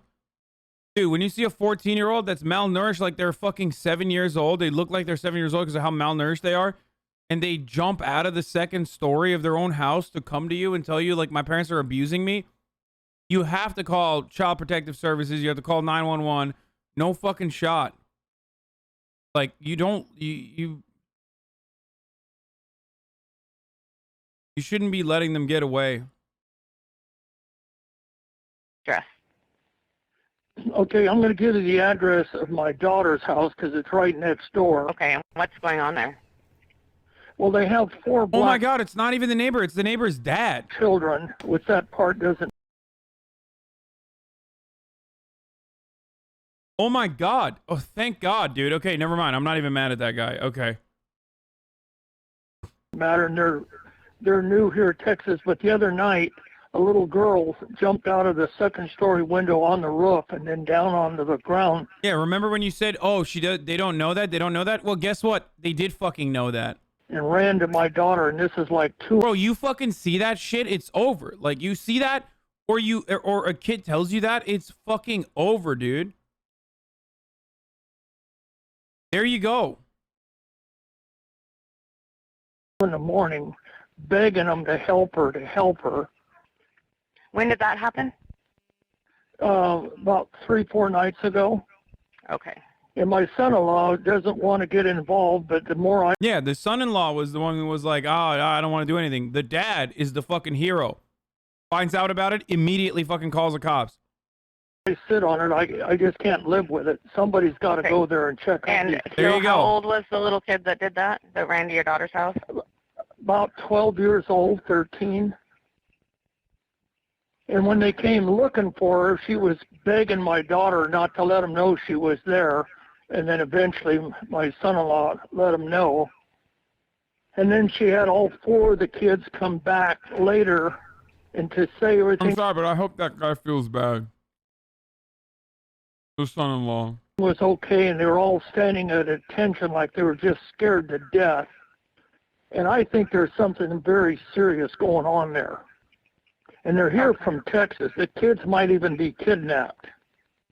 Okay. And so did the girl ever say why she was scared? No, she was crying, and it was 2 in the morning, and my daughter said the biggest problem was she's half awake. She couldn't believe what was going on. And and basically, my son-in-law is like most people. They don't want to get involved. And so he's keeping my daughter out of it. But since she's told me about it, I just can't live with it. I'm very concerned for these kids. I just can't let this go any longer. Those kids, I think, is in very serious danger. This man is incredibly perceptive. He can sense that these children are in danger, and he's absolutely right. He even mentions that the children may possibly be kidnapped. Of course, authorities claimed that there was nothing that they could do. Sometimes it seems like the police are only able to act after a crime is committed. Yes, all the time. You mean literally all the time? There has yet to be one single domestic abuse incident where the cops have been able to retroactively operate in a way that, like, protects the victim.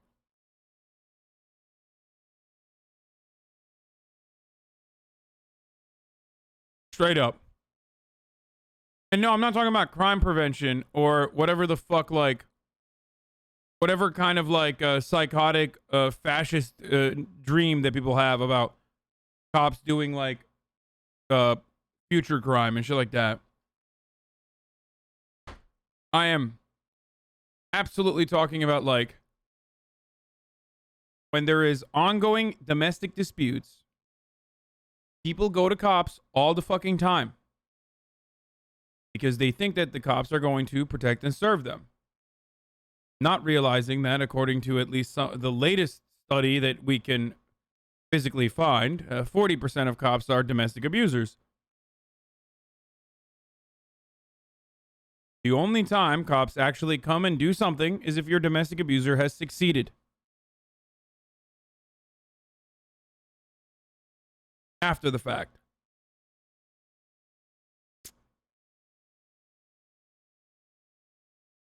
You try to get them to prevent a crime, there's not enough evidence or there's nothing they can do. A few months later, Devontae started showing up at the DeKalb's house asking for food. Bruce would give him food and Devontae would ask him to not tell his mothers. He eventually came back with a wish list. What do you want him to fucking do? Literally what fucking cops are supposed to do. Go over there. See if there's enough probable cause for fucking child abuse even from the doorway. Conduct an investigation. Come back with Child Protective Services. And do exactly what the fucking Child Protective Services is supposed to do. Okay? Take kids away from parents like that. Containing items such as peanut butter, fruits. I love that in America, we're so fucking aware. We are so aware of the insignificance of police and the way that it currently operates that, like, there's people who are just like, what do you want them to fucking investigate? What are they, some kind of fucking mastermind, dude? The expectation that cops are supposed to investigate a crime like kidnapping potentially and child abuse? What are you, crazy, dude? Like, I love that. That is the argument, dude. That's the counter to me, is that, sorry, what do you want them to do? Go in there and kill the black kids? What's up? That's what cops do. I don't understand. Bagels and cured meats. He asked them to put it in a box and leave it by a section of fence so Jennifer and Sarah wouldn't see it. After this happened about 10 times, Dana reported it to the local Child Protective Service. A CPS agent arrived at the Hart's house that same afternoon, and even though they saw the family pull into their driveway in their GMC Yukon, nobody answered the door. The Washington State Department of Social and Health Services, DSHS, reported that they attempted to contact the Harts on March 23rd and 26th of 2018. On the 24th, the DeKalb said that the Yukon was gone from the driveway. After the Harts left their house, there were no social media updates as they worked their way down the Oregon coast into California. Sarah had texted her work on Saturday morning, the 24th, claiming to be sick, but she just didn't show up on the 25th or 26th. One of her coworkers called for a welfare check on the 26th since she hadn't shown up for work in 3 days. And who are we checking on? Hey, you see what that is? You know what a welfare check is, chatter? They should have done that for the children approximately weeks ago when that happened. Sarah Hart. And how are you related to her? Just friends. Tell me the reason that we're checking on her again. She sent out a text message at 3 o'clock in the morning on Saturday morning stating that she was sick, but nobody's been able to get a hold of her or talk to her or seen her since that text message. Okay. Or her wife, which is Jen. So we're just concerned. Remember, like, the criminal justice system and the police are brutal in America. One of the parents has already been on probation for, like, assault. You mean to tell me that you see fucking two white ladies and you're just, like, not gonna look the background up? Like, really? Like, you hear this from a fucking neighbor and, like, not a single person is like, let me run a fucking background check on these ladies. I'm sorry. This is literally white privilege. Like, someone just knock on the door? Oh. Don't say hindsight 2020, man. Don't say hindsight 2020. There is no hindsight 2020. We're talking about, like, proper procedure. No, my mom is in the back. She just knocked on the table. I thought the door was someone knocked on the door. Hi, could you send a high school dropout named Brad to assess the safety of my neighbor's children? Yeah, nah.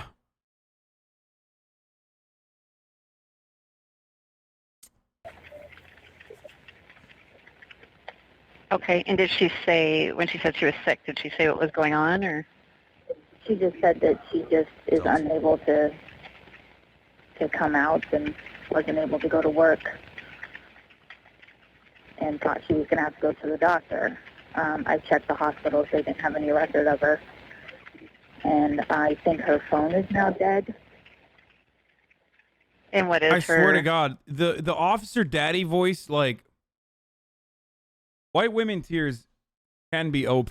Like, it is for all of the disadvantages the white women have in comparison to white men, which is, like, obviously OP and needs to be nerfed. I get it. I understand.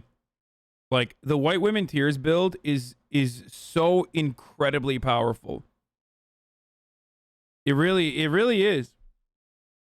It's when you have that ult, when you finally build up enough to have your white women tears ult and you unleash it, it's a wrap. Like, it just debuffs everything in the surrounding vicinity for months on end.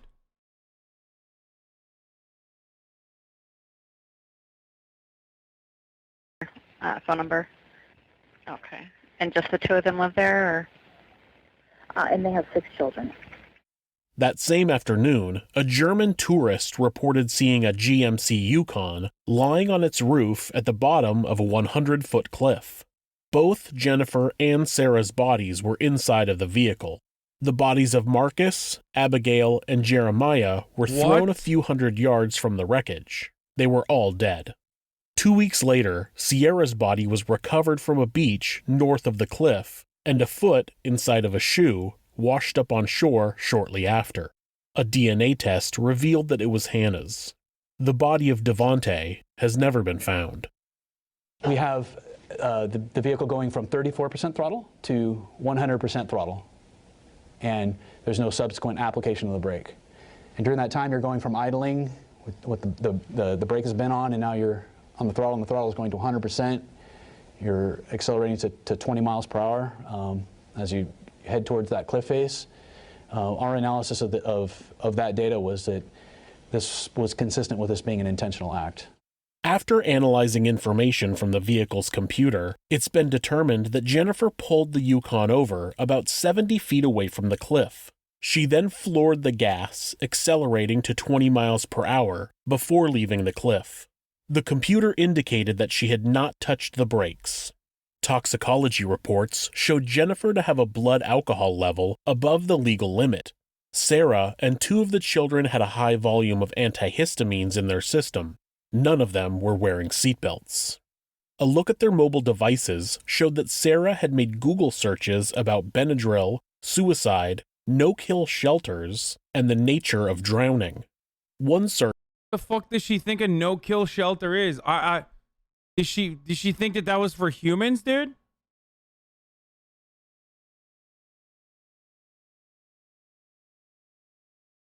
She probably thought like, oh, you know, I gotta fucking take my children that I treat like animals to a no-kill shelter. Search was, quote, can 500 milligrams of Benadryl... Wait! She had fucking pets?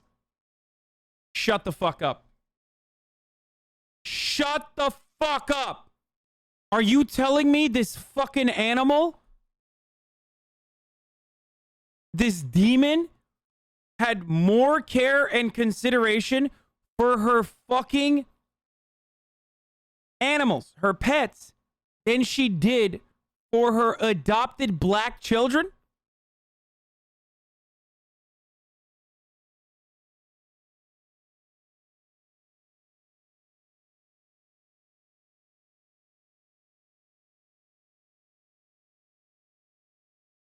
Yo, this is literally like, this is what I talk about when I say like, white people will see like a 14-year-old black kid getting his fucking face pressed into concrete and be like, what did he do to deserve it? But then they'll yell at you for having your dog walk on that same exact concrete.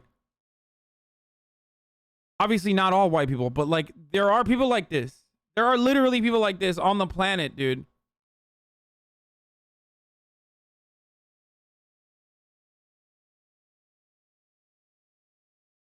Kill a 120-pound woman, end quote.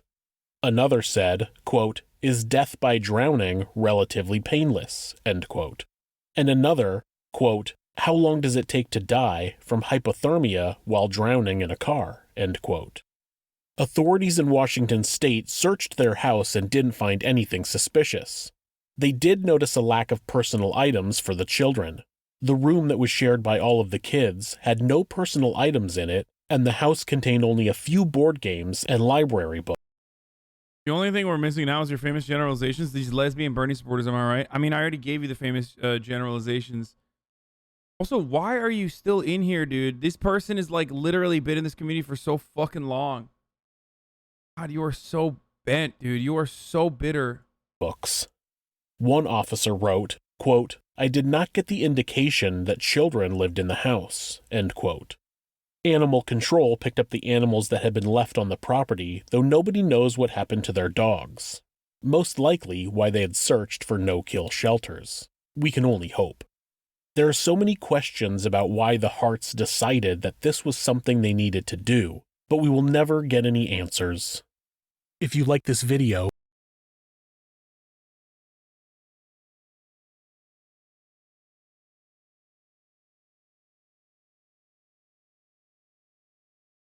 So we don't know. They might have murdered the dogs and then put the cats in a no-kill shelter. Well, I guess they didn't. They just left them behind.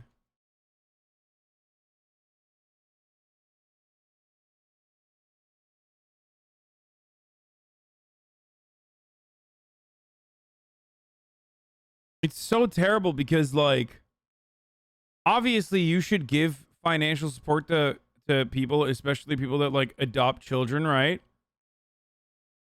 That's please huge. hit subscribe. That's huge. That's important. That's good. But then how do you fucking stop people from doing this to just abuse the system and seeing... I mean, hindsight 2020, right? No, it's not even hindsight. There was plenty of opportunities for authorities to come in and, like, stop this from happening. There were a lot of red flags. There were a lot of red flags, man. There is no hindsight here. Like, okay, now I got to see this one. Student housing in Florida. That's what hindsight is. Oh my God. Hindsight is 2020 is like appropriate when you say stuff that isn't like, when you have certain red flags that have gone overlooked. Okay? But this wasn't like a couple red flags here and there. A kid literally jumped out of the second story of their fucking compound, ran over to the neighbors. The neighbors saw this, and the kid literally said, "Hey, I'm being abused by my parents." Like, at that point, it's like, it's crazy. There's not even hindsight's 2020. That's like literally do your fucking job, dude. At 2 a.m. too.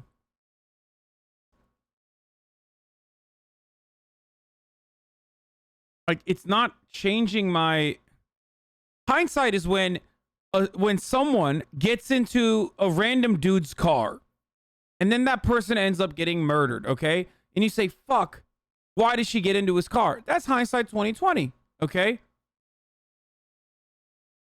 That's not as easily preventable as like the government at every step of the fucking way failed these children.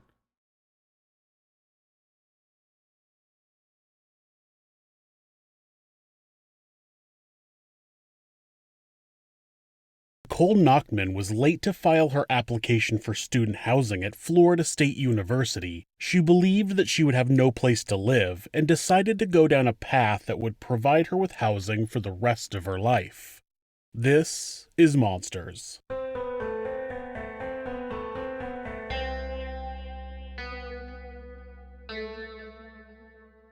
I like this channel a lot, dude. This is Miriam Deans was married. This is the new JCS for me, straight up.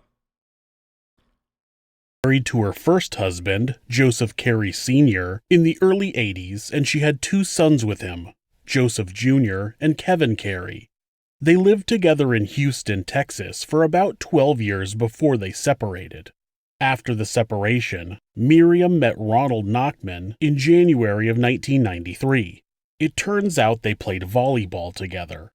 Miriam lost her job at the beginning of April and moved in with Ronald. At this time, Joey and Kevin were living with their grandmother in Tampa, Florida. I'll be back. In the middle of April, Miriam found out that she was pregnant, so the couple found a rental house to move to, and on August 1st, 1993, Joey and Kevin came to live with them. According to Ronald, he wasn't aware that Miriam was still married and going through a divorce until after they moved in together.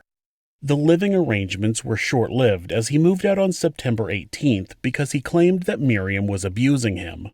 When Nicole Nachtman was born on February 11, 1994, the living arrangement changed again. Ronald describes the situation in court. She called me on January 31st. She called me at my home and invited me back to the birth. Okay, so you were present when Nicole was born? Yes, ma'am. And that was February of 1994, correct? That was February 11th, 1994. And that was in Texas? Yes, ma'am. And I moved back to the house. You moved back in where Nicole was living for what purpose? Nicole and I slept in the sunroom, and I took care of her every day. So even after you and Miriam Deans broke up, you all set up some type of caretaking schedule where you were taking care of Nicole every day as a baby? I took care of Nicole every day by myself as a baby in the sunroom. And until what age did you care for Nicole? I moved out of that house into my 2-bedroom apartment. I had a nursery in a 2-bedroom apartment, and she lived with me, solely lived with me. I literally went to high school with Nicole, no joke. Jesus Christ, dude. How do you guys always find this shit? How do you always have like a connection to someone that we're watching? Yet you can never connect the dots to know that it's top of the hour every hour. It's time for a 60-second ad break. Sorry if that came across as abrasive. I have no idea what the context is on the video. I was peeing like a goddamn racehorse. Okay.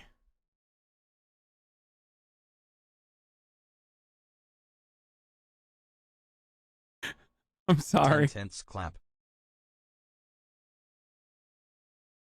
Oh, God, that was one of the some of these segues are really good.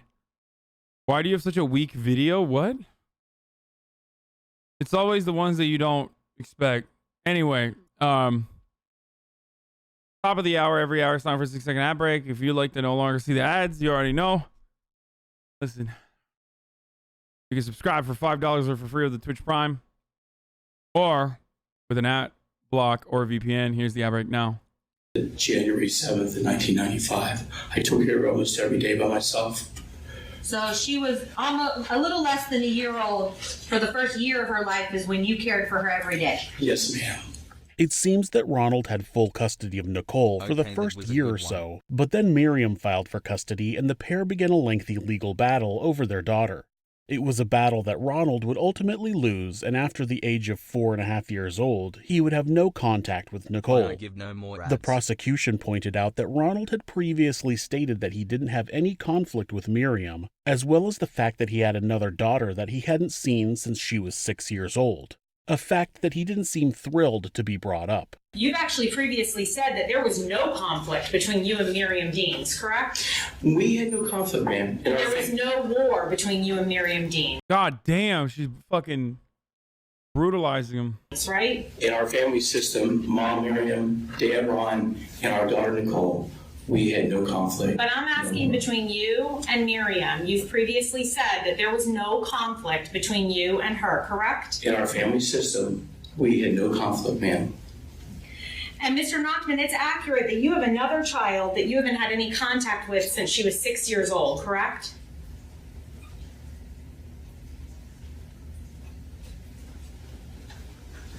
Is that correct? I have a sole custody of one child, another child. But you've had no contact with her since she was 6 years old, correct? It's a yes or no question. That would be true. Eventually, Miriam left Texas and stayed with family in Tampa for a short while, but then decided to move to Virginia. Joey, who would have been around 17 by this time, didn't want to go, so he ran away and lived with his grandmother until he graduated high school, and then joined the United States Air Force. Did there come a time when you stopped living with your mother and stayed instead with your grandmother? Yes. How old was Nicole at that time? Let's see, I went to high school in Tampa in around 96, 97, so my sister was probably 3 or 4. Okay, so 3 or 4 years old, you chose, while you were in high school, to stay in Tampa. What was the reason behind that? So after, without too much background, I guess, but after the mess that I call Houston, when we were in living condition there with my dad and everything, we finally were able to leave that place and my sister's biological father. The legal mess that we were in, the problems we had there. And when we finally got back to where all my family was, and I felt his eyes curved downward on the outside. He's evil. Is that a?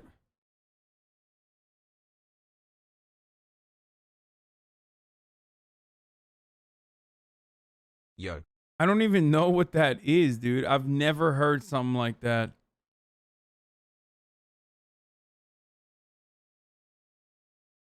Is that actually race science shit? Wiccans in the chat. I feel like that's not Wiccans, man. I feel like that's phrenology. Unless phrenology is Wiccan. Hassle. Unless you mean phrenologists are Wiccans. a lot better being back here. Cop astrology. Race science is cop astrology. Yes. My mom wanted to immediately go back to Virginia where she owned a house. And to me, that was just a huge mistake. And it was just kind of getting away from our foundation of family and being together and helping each other out. So I just immediately thought it was going to be a mess again. So I wanted to stay where I was happy. Okay, and so you were happy here in Tampa. Mm-hmm. And you were happy in high school? Yes. And you didn't want to leave? No. So you chose, and your grandmother was okay with you living with her? Yes. At some point, Miriam met and married Robert Deans, and the couple, with Nicole and Kevin, settled in Tampa. After a few years, Kevin also graduated and joined the military. Kevin tragically died in a car accident about a year later in 2003. Once Nicole graduated high school, she began attending Florida State University in Tallahassee, initially working toward a degree in history, but eventually changing her major to public relations. Her dorm roommate from her freshman year testified that Nicole had told her there was no future in history. She completed her freshman year in the summer of 2015 and was back living with her mother and stepfather during the summer break. She had also visited her brother Joey that gamer posture. Very suspicious. Confirmed demon no human would choose to live in Tampa. Thanks at HasanAbi for 3 months of enabling my Immediately, half the chat fixed their posture, including myself. Like, I literally saw that and I was like, roll your arms back. Roll your arms back, chat. How are you feeling? Roll your shoulders back. No slouching. Summer. Now, when you would visit Nicole, with your mom, did everything seem normal? Did you see any sort of fighting or loud arguing when you were there? Between who? Say that again? Just the family. Did you see any strife or anything that caused you concern? No, nothing that caused concern, no. In the summer of 2015, did you see Nicole at all that summer? Yes. All right, when did you see her? The summer before the incident. Right. Did you see her here in Tampa, or where was she? No, I was living in Washington State. She visited me out there. Now, were you already married by then? Yes. And you already had your kids? Yes. Okay. And how long did she stay with you that summer of 2015? 3 weeks to a month, somewhere in that area.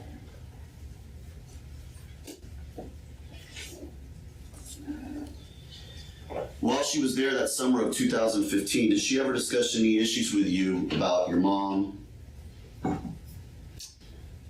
Nothing out of the ordinary. Okay. Nothing, just typical. Did she ever mention to you that she was concerned about your mom or concerned about their relationship or anything that she was worried about? No. Did she ever discuss with you any issues at school or things that were going on at school, problems she was dealing with at school?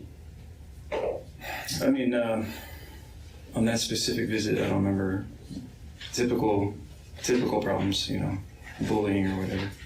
Okay, so she did confide in you some things, but anything that caused you alarm or concern at that point? No. And what was your understanding as to where she would be going in the fall? Florida State University. Was that the last time you saw Nicole Nachtman before these homicides? Yes. Nicole turned in her application for student housing at FSU late and was told that there were no spaces left in the dorms. This was a problem because Tallahassee was at least a 4-hour drive from Tampa, which meant commuting wasn't an option. She started implementing a new plan, but after a few days, she got a call from the school and was told that they had gotten her a spot in overflow housing. Overflow housing was a small community. Is FSU bad? Why are people making fun of it? Help, I'm European. Yes, it's also known as Tallahassee, and it's a good party school.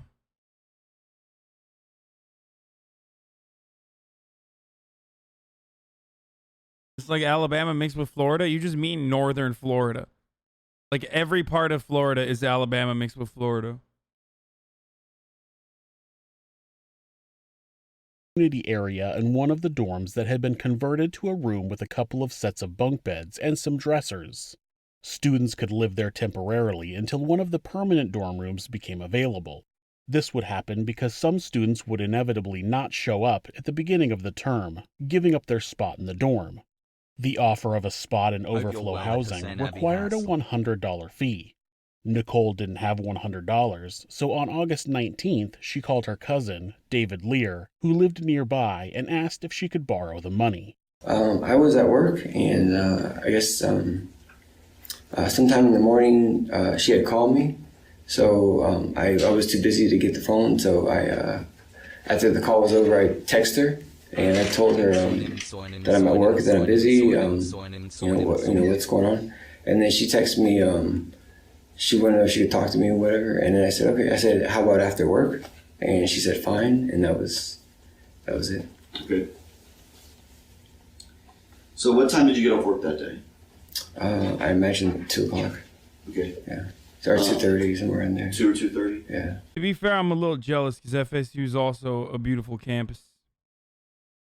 And a lot of beautiful people go there. And they party a lot. And I also went to University of Miami for a year, so I think that kind of hatred towards FSU was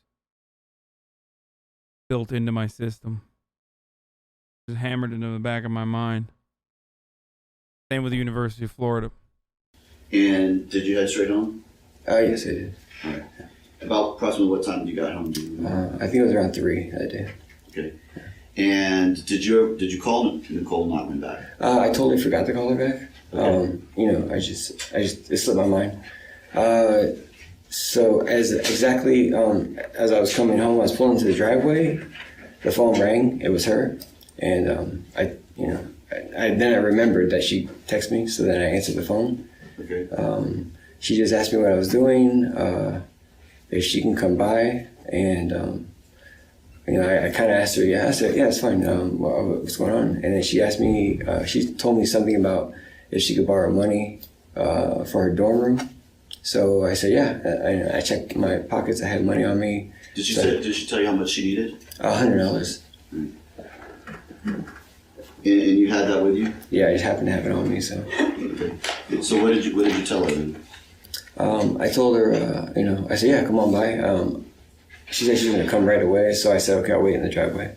Right, so you never even went in your house then? No, at that time, no. Right. And did she show up shortly after talking to you? She did. Like immediately, like probably about 5 minutes. About 5 minutes. Yeah. And after she showed up, and how did she seem? Just normal. Her regular demeanor. Regular demeanor? Yeah. All right. Did she seem upset, crying, anything like that? No. I just knew that she needed to borrow the money, so she showed up. She gave me a hug, and I said, she said she needed the money. I gave it to her. I made a joke because it was a state trooper parked next to the house. He watches over students coming off the buses and stuff like that. So I made a joke that, I'm like, I gave her. Before the joke starts, I have to say, this is perhaps the worst person to make a joke like that on a college campus, okay? I mean, literally, just the way he looks, like, just everything. Like, you can't be making jokes like that, especially to your relatives. $100, it looks like a drug deal or something, like it's just suspicious, whatever. So she said, thanks. We talked about, she's going back to school. So then I asked her when she's coming back, probably around Thanksgiving. And I said, okay, basically I'll see you around Thanksgiving. And she said, okay. Gave me a hug. And being racist now? No, it's called baldest. Okay? It's called baldest. She got back in the car and left. Okay. Classes for the fall semester of 2015 at FSU began on August 24th, so Nicole was all set to begin her sophomore year. Wesley Rowe lived next door to Bob and Miriam Deans. On August 20th, 2015, his stepdaughter, Elizabeth, had gone to an event at the high school she was about to start attending.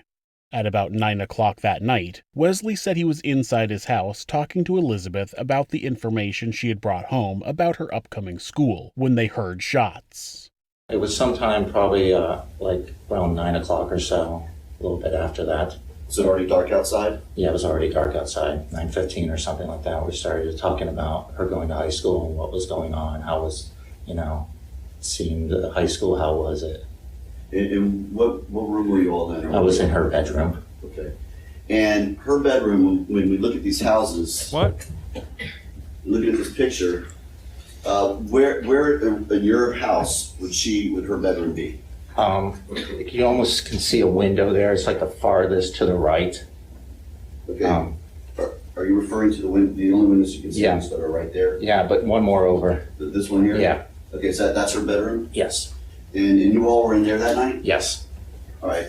What happened while you were in that room?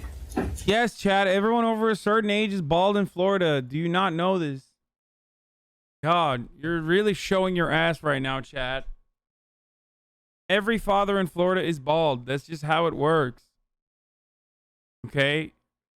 God, imagine not knowing this. Like, incredibly important fact. I mean, we were speaking, and I'm guessing around 9:20 or maybe a little bit before then, we heard a pop, and then I heard a pop pop. It almost sounded like fireworks. And I was kind of thinking maybe, you know, there were some kind of kids outside, you know, doing fireworks or goofing off or something. So I didn't know exactly what it was. I basically walked out to our living room to see what was going on. And That's why my hairline receded, because I lived in Florida for an extended period of time. Like, literally, if I stayed there for any longer, I'd be bald too. kind of heard like a scream. It wasn't a kid scream. It was kind of scream of, you know, agony or disbelief. And next thing I saw was a shadowy figure run between the two windows in our living room towards back to that lake. Okay. All right, now I'm going to get into that with a little more detail with you. So, the shots you just described it as bang, and then you said there was a pause? There was a pause, and then there was two more. And were those more rapid in succession? Yes, they were right after each other. Wesley wasn't sure. Chad, I know HasanAbi has some sort of blind spot when it comes to body shaming with this, but remember, it gets better, my bald kings. Dude, I feel comfortable making jokes like this because I don't think it's like, you make it seem like it's a disability when it's literally not. And secondly, because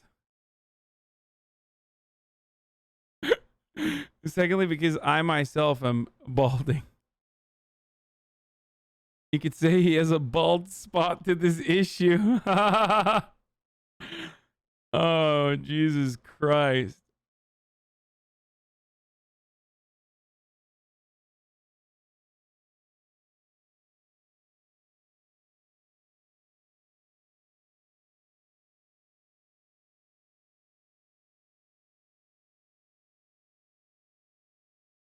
People don't get jobs over baldness. It's a thing. What? Dude, men's rights activists are so funny. It's like when people start talking about like how height amongst men is like a serious disability, and that like short men short men lose out opportunities to taller men, to make it seem like it's like a systemic problem.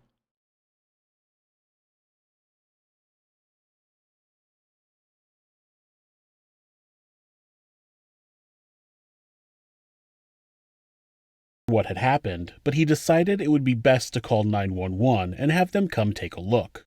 The audio quality of the call isn't great, but it was a standard call to 911, just saying they thought... Fuck, I shouldn't have brought up height. Now all the height cells are gonna fucking chime in. Something suspicious might have happened. It wasn't until Wesley hung up with 911 that he noticed that there was something in his driveway. After I hung up from the 911 call, I went out to the front of our house inside, and we have some windows there. And I was looking outside the windows to see when the deputies. Someone in the chat said, "Name the last bald president." And I Googled it. And the article that comes up is, Americans haven't voted a bald president in the office since the advent of TV.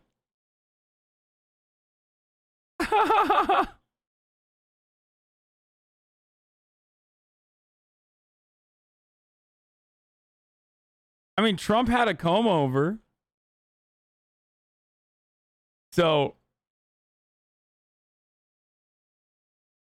and Joe Biden, like, was hella bald at a certain point in his life. Oh my God, did Bernie lose because he's bald?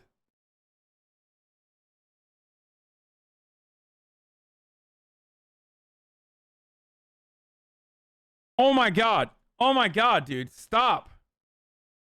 Critical bald theory, dude. What the fuck?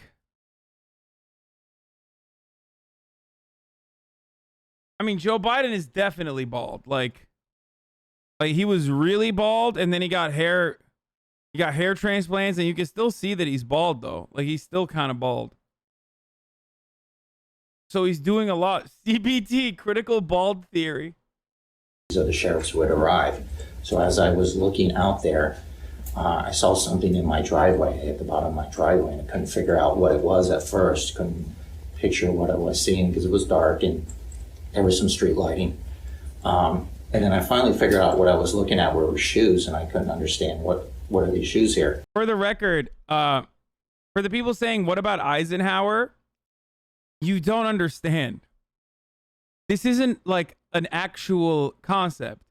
People just throw that out there, and no matter what kind of counter you delivered, they'll say, oh, Eisenhower still technically had a comb over, so it doesn't count. And the reason why they'll do this, incels do this all the time. Whenever you say, like, well, look at this guy, he's getting laid, or look at that guy, he's getting laid, they'll be like, oh, well, it's because that guy actually is not unattractive. Or, oh, because that guy's not a fucking insult. Like, it's not about, it's not legitimately a concept. It's just like, they weren't openly bald. Yeah, see, they'll always change it. They'll always change the metric.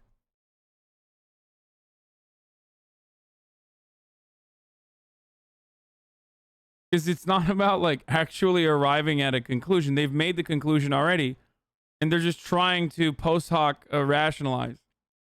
And then I understood that there was also blue jeans, and I figured out that was a body, and it was facing towards the road.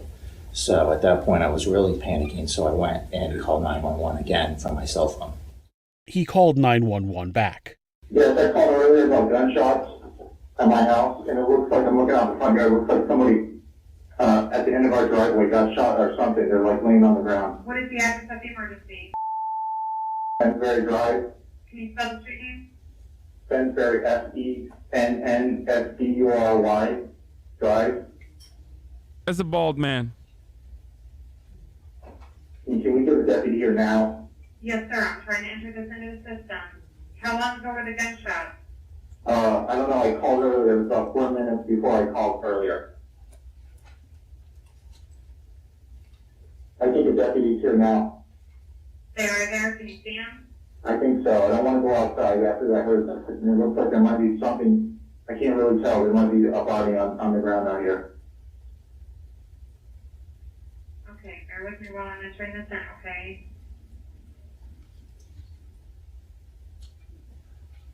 Can you see, are you window of the deputy's in? Yeah, I can see the deputy there. I think he's going to check the body. Okay, is there anybody else around? No, my daughter's inside the house. Okay, no, I mean outside where they I don't know. Should I go outside? No, sir, you just keep yourself safe, okay? I'm not advising you to do anything, you just keep yourself safe. I'm just wondering what you can see from your window. I can see the deputy outside. Is there only one? Yeah. Alright, what's your first and last name, sir? Wesley Rowe. Spell your last name for me? R-O-E. Okay, and your phone number you're calling me from? 813-340. Leaked. Alright, sir, I went ahead and updated the call. This dude did it? Bro, why do you guys keep saying, like, it's all these other people?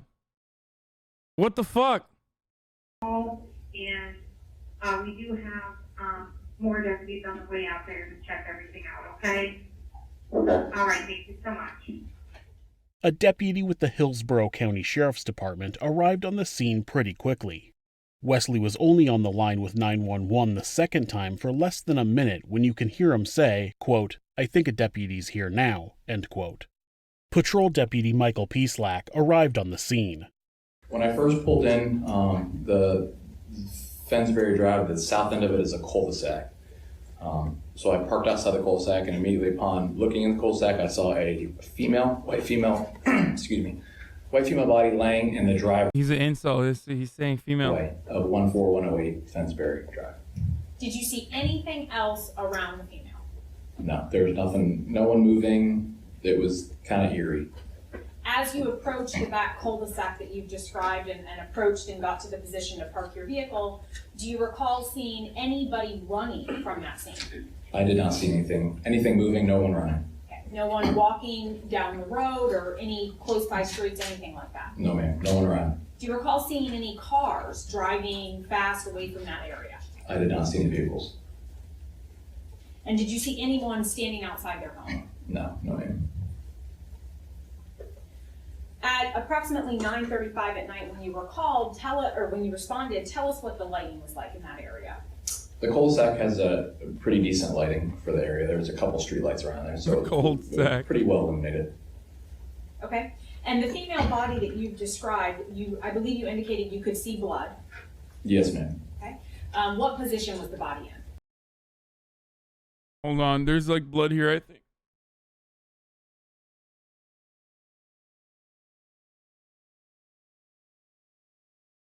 This guy is nervous, I can tell. I'm a pro, he did it. I mean, we know who did it, shut up. The body was towards the end of the driveway.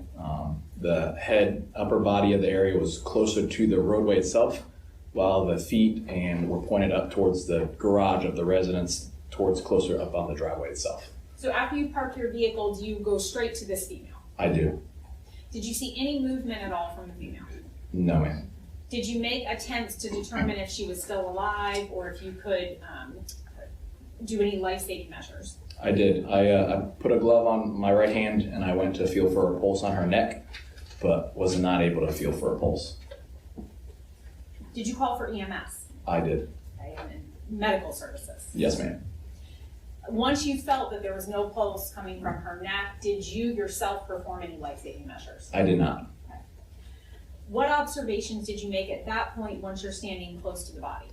So at that point, as I was standing close to the body, I observed a casing, a bullet casing, just next to her head, down towards the roadway itself. Did you move it? I did not. Did you move the body at all in any way? I did not move the body, no. It wasn't long before the cul-de-sac was flooded with law enforcement and first responders. It was determined that the victim, who would eventually be identified as Miriam Deans, was deceased. I'm not gonna show it, dude. She had died of multiple gunshot wounds. Deputy Peaslack says they did a neighborhood survey. A neighborhood survey is something we'll conduct on.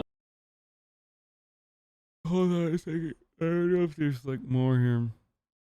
On both in-progress crimes and delayed crimes. For example, if I go to your house for a burglary, I'll go ahead and talk to the neighbors. It depends on the housing situations of the residences, but I will talk to 2 to 3 houses down from the crime scene on each side across the street. I'm looking for stuff like a witness that saw a suspicious vehicle, cameras, instances, stuff like that. So I went ahead and began going around to the whole cul-de-sac. The first house they went to was obviously the house where the body was found. When they knocked on the door, Wesley was waiting for them and they asked if they could search the house.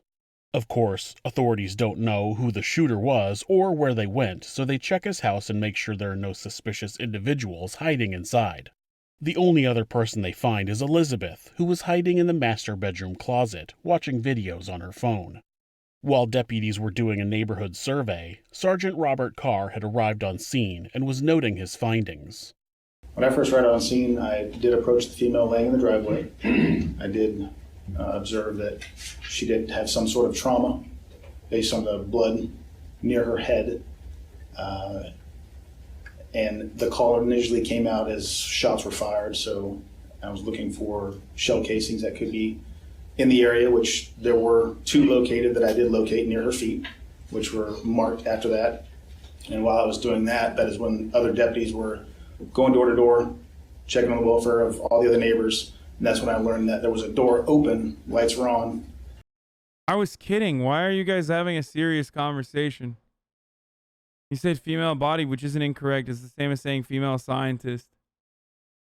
When men say things like females are so emotional or shit like that, that's the problem. It's almost inclusive as an offensive stereotype that makes it sound like we're animals. Why are people like having arguments around this? Like dude, sometimes I just say shit, okay? Like, sometimes I will say shit just to say. And there's always someone who takes it way too seriously. They're like, obviously, I don't think the cop is an incel because he said females, dude. He's using it in like a technical term. So weird. It warms my heart though. It truly warms my heart to know so many leftists are in this community, because you know, the more serious you take every statement, no matter how innocuous or how like joking it is, the more leftist you are. So everybody who joke checks me all the time means that I have the most leftist and the most leftist community in general.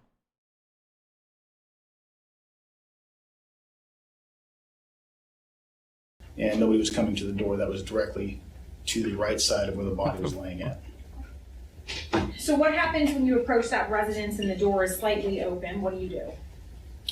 I did give permission for the deputies that were there knocking and announcing their presence to go ahead and enter the residence, just to conduct a welfare check to see if there anybody inside that may be injured. Okay.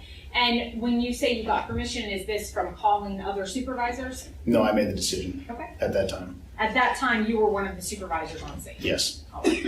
Prior to entering the residence, did you all make attempts to call out to see if anyone was inside? Yes, several times. Okay. And did you receive any response? No, ma'am.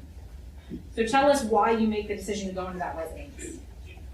Based on the initial call coming out of shots being fired, and there's a female laying in the driveway next door, that's deceased, and the door is open, lights are on, not getting an answer. You know, the safety of human life is our priority, so we want to make sure that everybody's okay.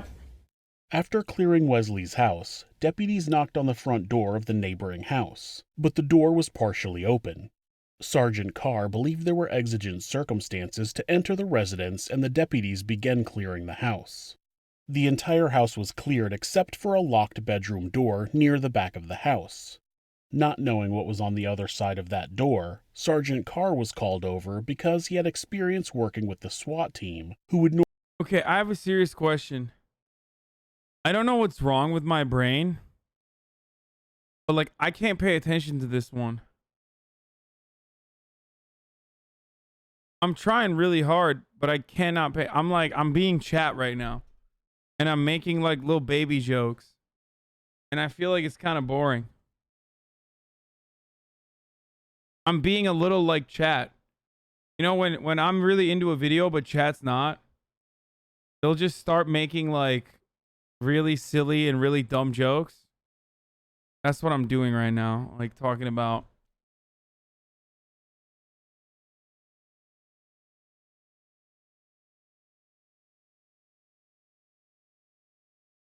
I might have to, I want to break away from this. Are we happy with this? Or can I break away from this, you think, to go back to some different kinds of reacts and shit?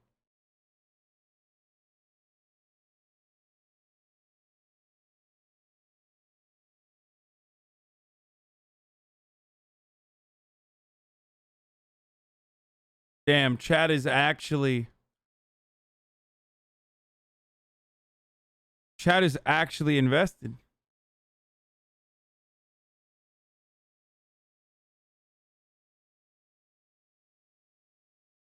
I mean, I kind of want to see what happens. So if some shit doesn't pop off in the next minutes, I'm moving. 10 minutes, I'm moving handle away. a situation where an active shooter may have barricaded themselves into a room. I initially went in based on the information given to me that there was a door that we thought to believe went into a bedroom that was locked, and they couldn't gain access, so I went in to assist. What do you observe inside the home prior to reaching that door? Tell us what you see in the home. When I went in to the left.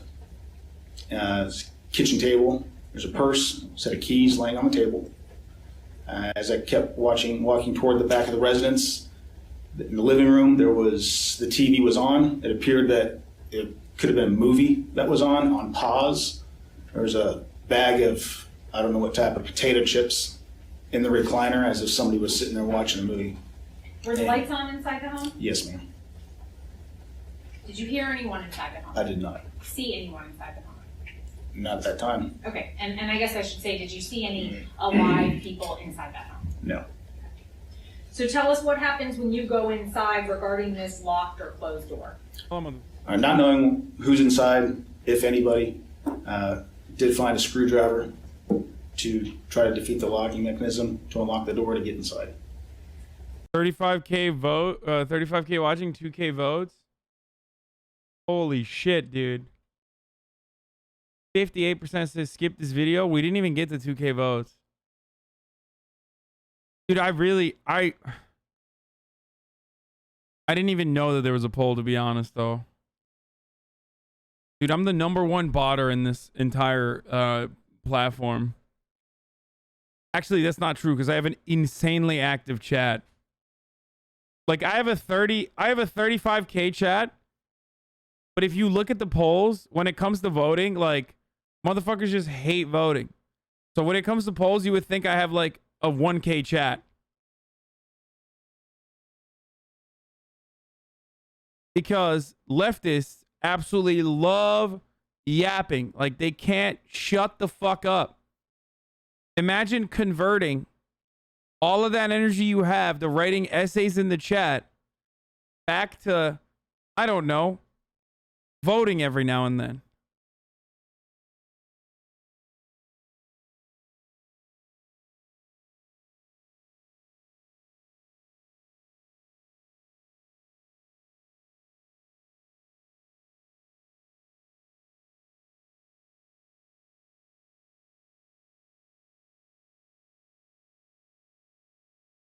We're gonna watch it. At least tell me what's going on. They're your fans, LMAO. No, I know.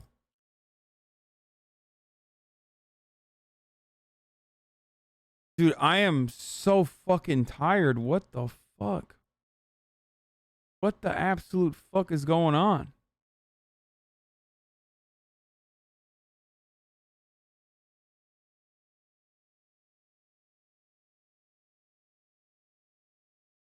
Motherfucker, you didn't even know there was a poll. How are we supposed to know it? Well, I'm streaming.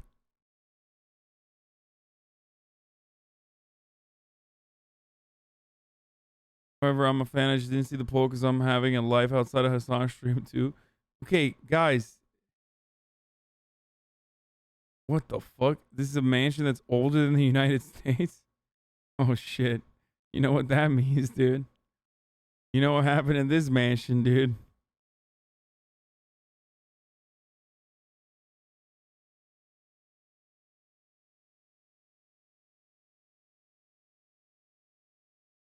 Oh yeah. This one looks interesting. The grooming of Aaron Taylor Johnson. Like, so a little. I've seen this video on my main page a lot, and I've been wondering what the fuck is the deal with this.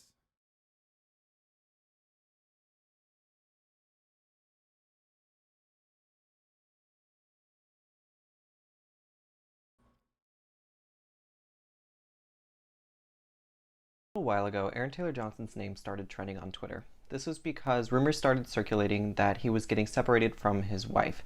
Now, that wasn't the motivation for me to make this video, actually. I actually started writing it the day before, but I just found the timing really interesting. It's like a sign. Remember how high the turnout was on the race, gender, politics polls? Yeah. Chat loves participating when it's like race, gender, politics polls. Chat literally begs for polls when I do that. But when it comes to like, what should we do next? Chat's like, I don't fucking care. You figure it out. I don't believe in signs, but it was like a sign. Anywho, the rumors were untrue. They're staying together. They're just selling their house.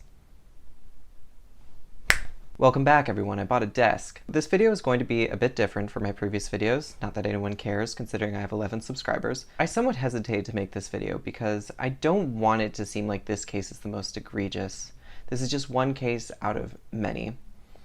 And I also hesitated because there is an aspect of gender to this that I guess is kind of weird for me to discuss as a man, but I realized nobody else was talking about it on YouTube, and so me and my almost no audience shall lead the charge on this discussion, I guess. Child grooming is the practice of an older person befriending a child or a very young adult in order to lower their inhibitions so that they can pursue a usually sexual relationship with them later. Grooming is being discussed more now than it ever was before, particularly in regards to people like Woody Allen, and that is great. It is a discussion that needs to be had. However, I do believe with the general public there is somewhat a disconnect between the perceived severity of this and the actual severity of it. The whole idea of being an adult at 18 has led to some concerning assumptions about the maturity of 18-year-olds, such as being able to join the military, gamble, marry, buy property, etc. It's this odd idea that the day you are legally allowed to do something, you're also mentally prepared to do something. This extends to the point that we treat the age of 18 as this magic number where people, usually teenage girls, are suddenly available for sex. The Olsen twins are famous. Bro, is this a boring video session? No, it's the session where I end the stream early because I'm already fucking annoyed now. And chat is being like annoying as fuck. I did the worst part. I did the other thing. I did the worst thing that I could have done, which is ask you fucking animals for advice on what to do. I love you as a collective usually, but when I ask you for shit to do, like chat is just like, oh, it's my stream now. Now I'm just gonna fucking be like, nah, it's boring and fuck you. It's just like I should have never done that. Literally should have never opened up a poll. Should have just been like, I'm bored of this video and I'm moving on from it. But I did. I asked and I got my answer.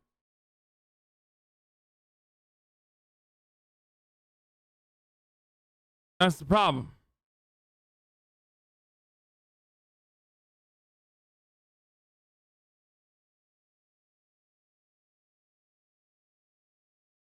I think this is an interesting video. It has accrued 1 million views in 1 week. I don't like that the setup is just basically him talking about it. But also, it still is an interesting premise. Magazine I'm gonna published watch this when it had multiple writers and editors who could have been like, this is a little weird.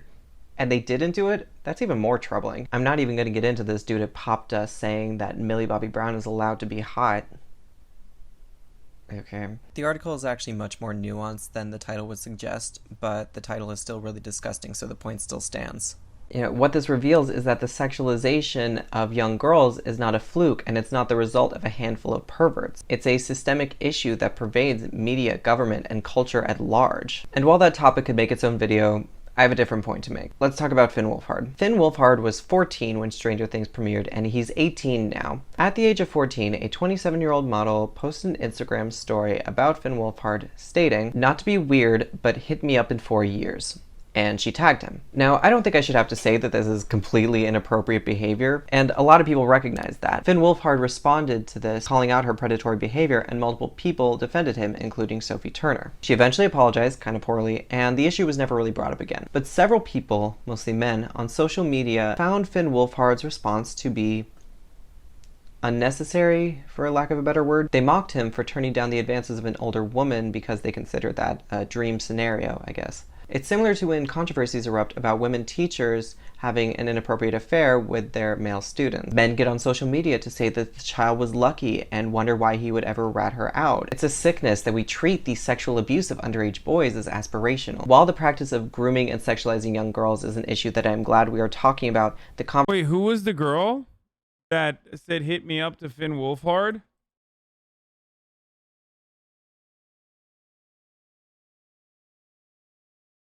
Come on, bro. You got to show that at least. A 27-year-old model? She was 27.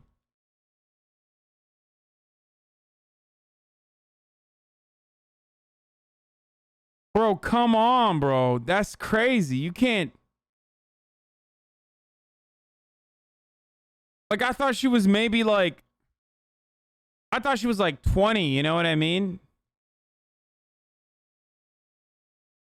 Allie Michael, a whole ass 28-year-old telling a 14-year-old boy to hit her up when he turns 18. Like, I mean, even though she's like probably joking, it's still like fucking nuts. What the fuck? Wait, what's the dude in the fucking video says she was 27? I didn't hear it. Shut up. God damn, she's older than me, bro. What the fuck? Allie Michael, let's see what she looks like. I do want to see what she looks like.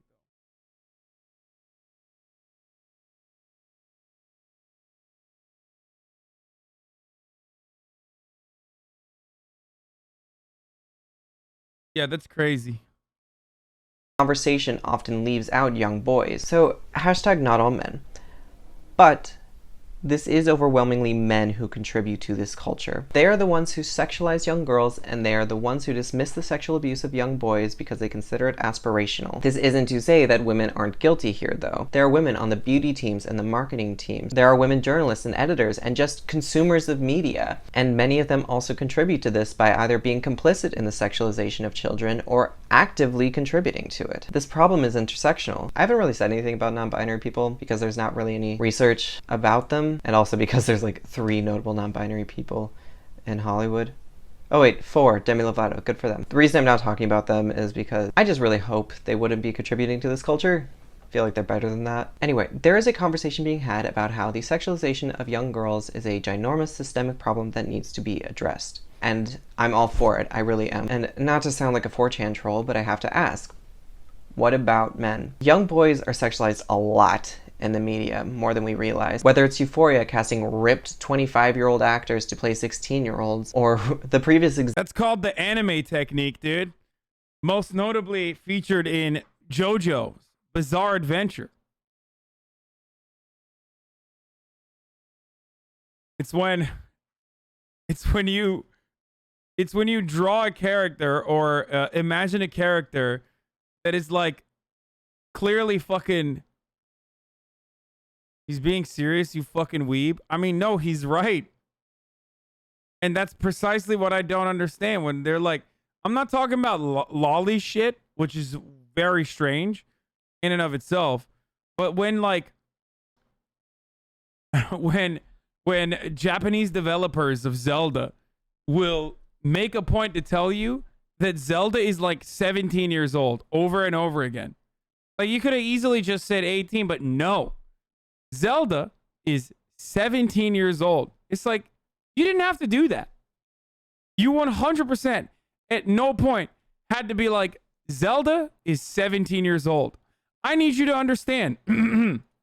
Zelda is 17 years old. It's like, okay.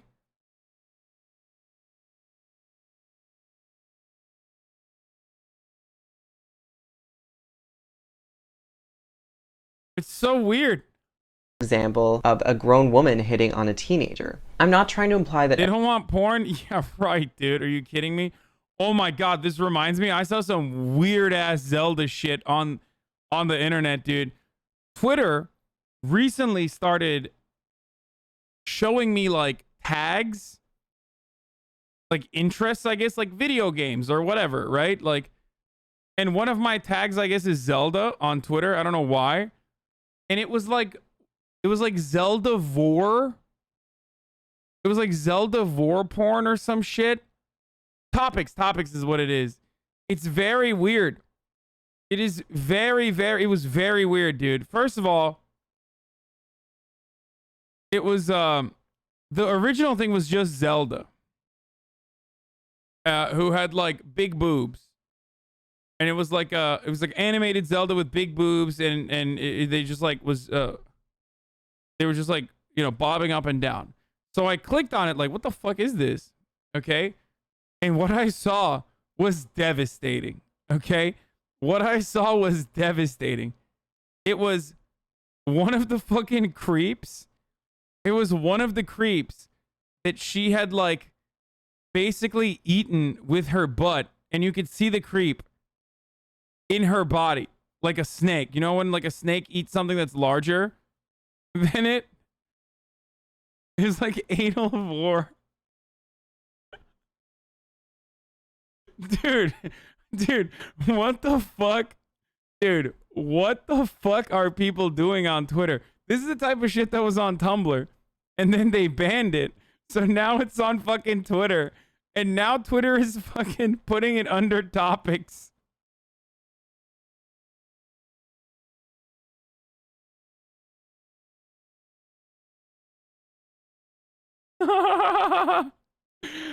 Oh, Jesus Christ, dude.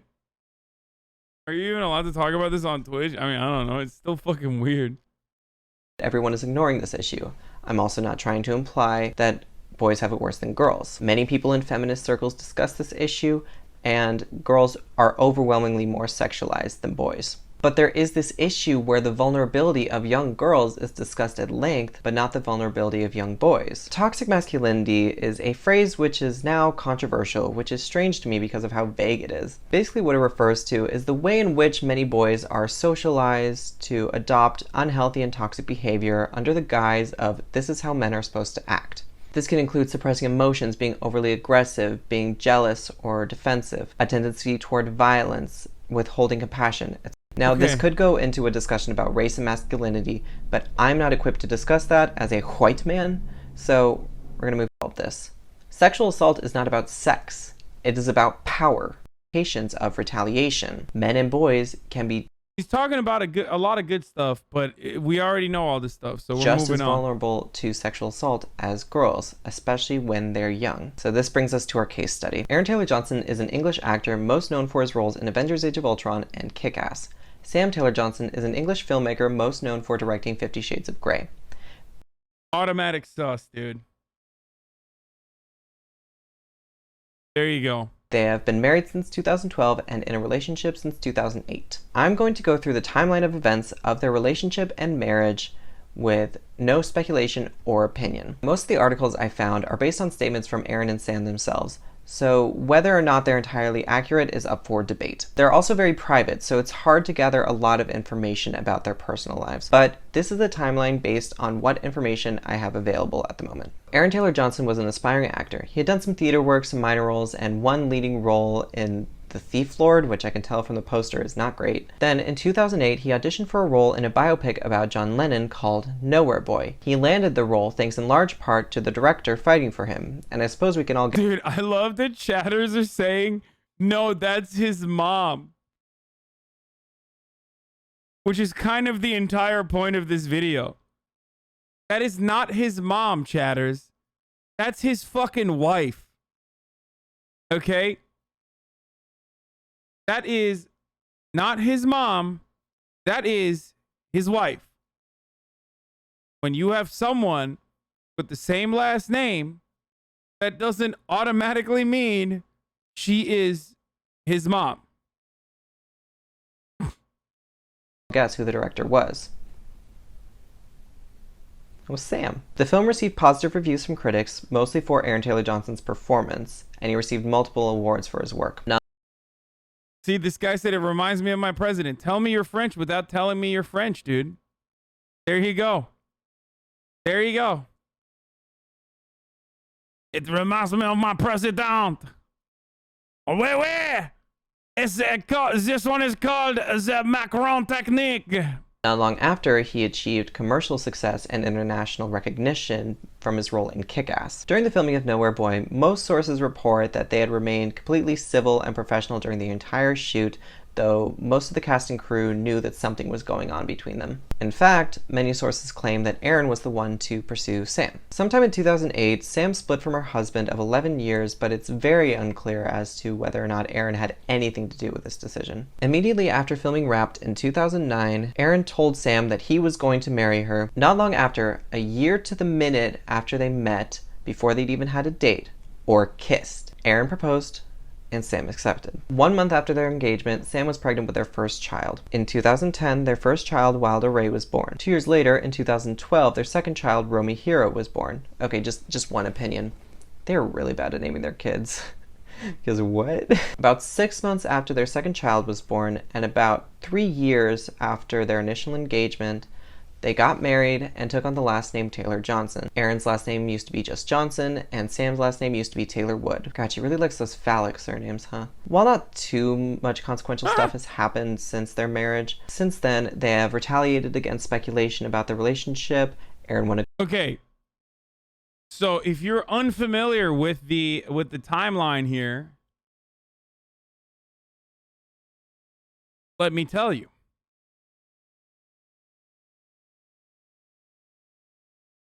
They've been together at this point for literally longer than a decade. Now, Aaron Taylor Johnson is 1 year older than me. Okay? He is now 30 or 31, depending on when his birthday is. Sam Taylor Johnson, who was not this person's mother, okay, is like 58, I think. Let me see. 54.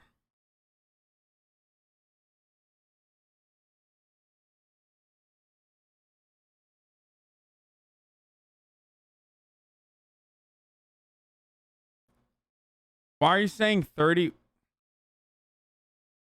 He's 31. She's 54. When they met, I mean, they have an age difference of 23 years.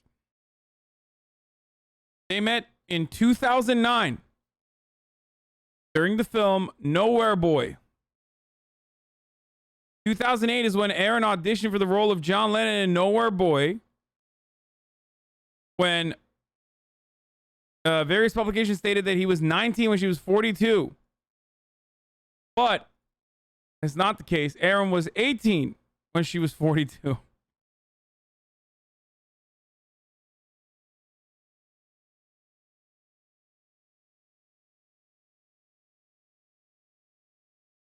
According to Telegraph UK, they met a year before, prior to the year's film's release, which puts him at, I think, 17. 2008. In a 2017 interview with the Sunday Times UK, Sam said the couple almost didn't meet because Aaron was only available to audition on a date that she was absent.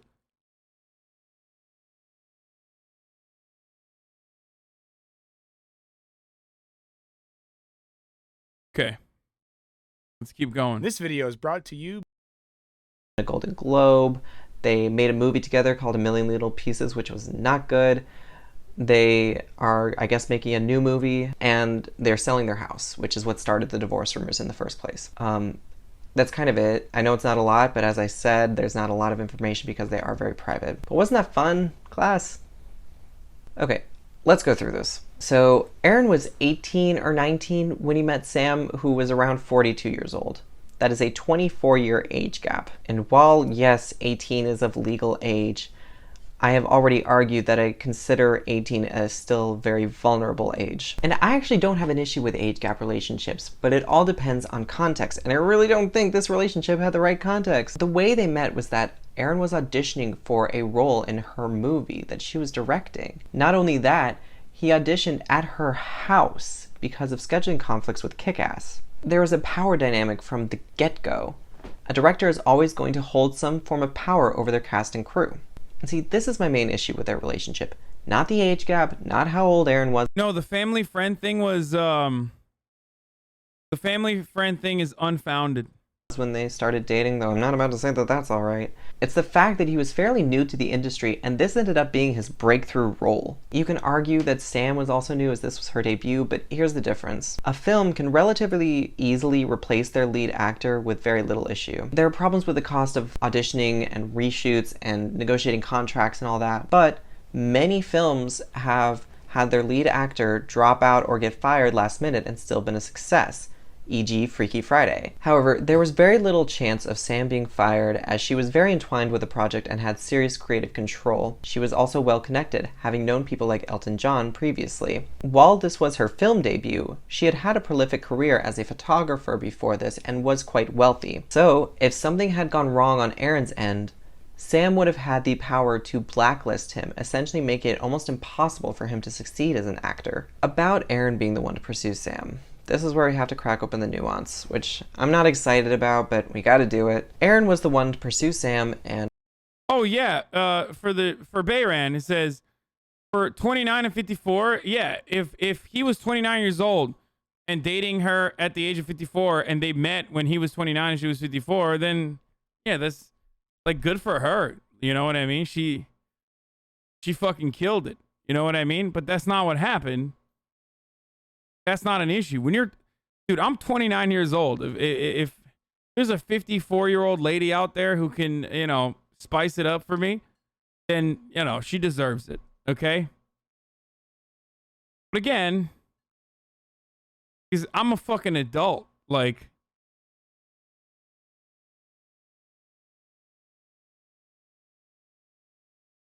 But when he is 18 and she's like, when he's 18 and she's like,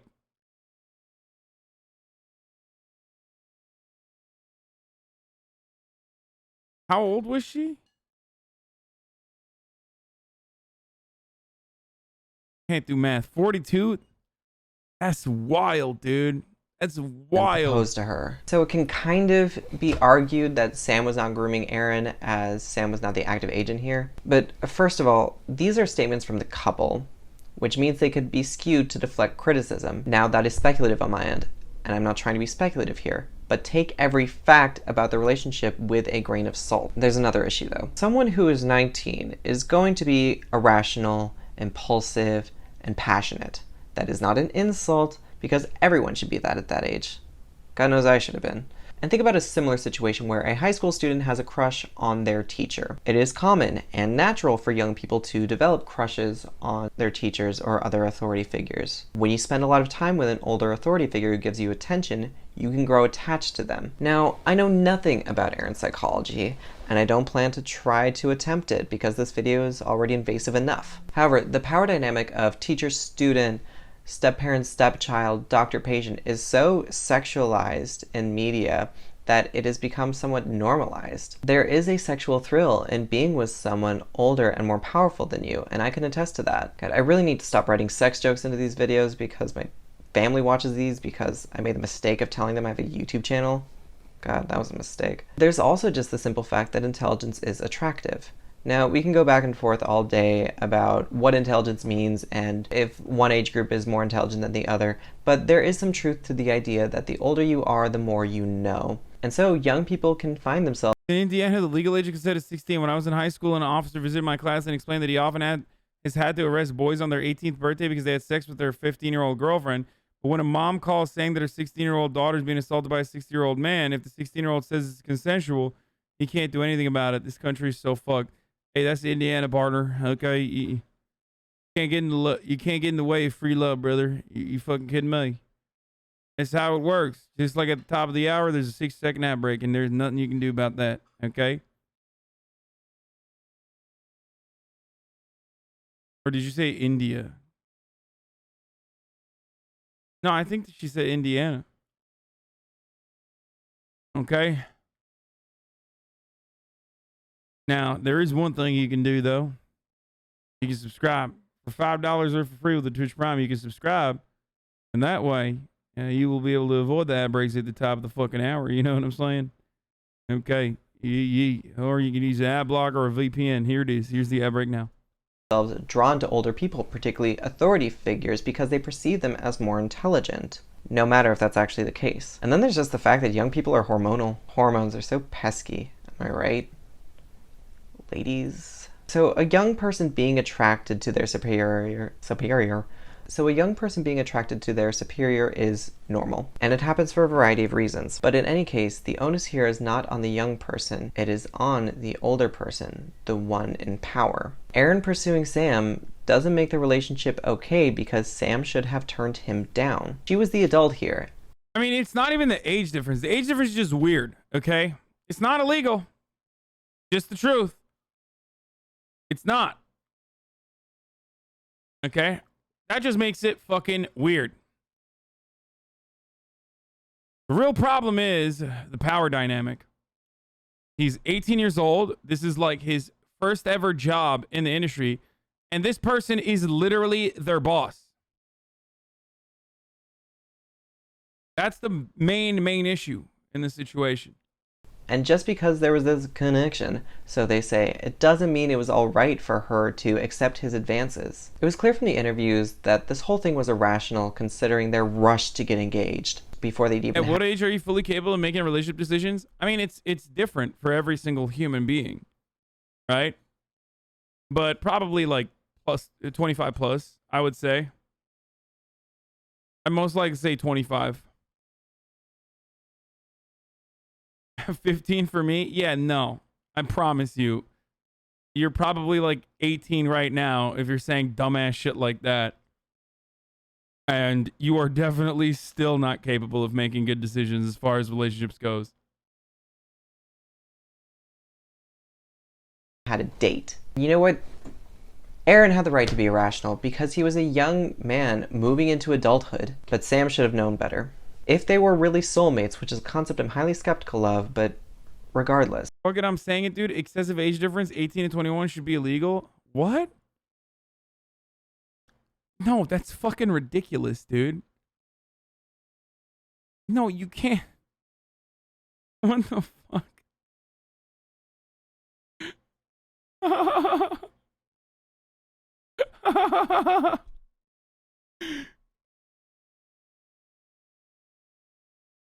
What is the excessive? No, I think the person is saying like up to 18 it's you know, illegal, and then after from 18 to 21, if you're like 50 years old and you're fucking an 18-year-old, that should still be considered like illegal, but no.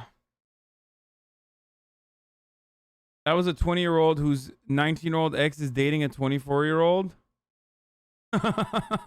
True. Yeah. Excessive. Make it illegal. I'm calling it. You're about to get really pissed at chat. No, I know. There are a couple ideas that break a lot of liberals' brains. There are a couple ideas that break a lot of liberals' brains and a lot of leftist brains too. This is one of them where they just like, there will be like unironic takes in the chat saying like, well, if a woman is tiny, then you're a pedophile.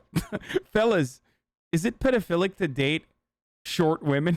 You know what I mean? There is age gap discourse is fucking mega awful on the internet because you do literally have people who are like, you know, a little too comfortable with young people. Okay. Lollies. People that are into lolly stuff. And then also on the other side, you have the overcorrective people who are like, it should be illegal to even look at a 25-year-old. You should not be able to fuck a 25-year-old up until 25. That day chat called you a racist and a pedo? Yeah, they did.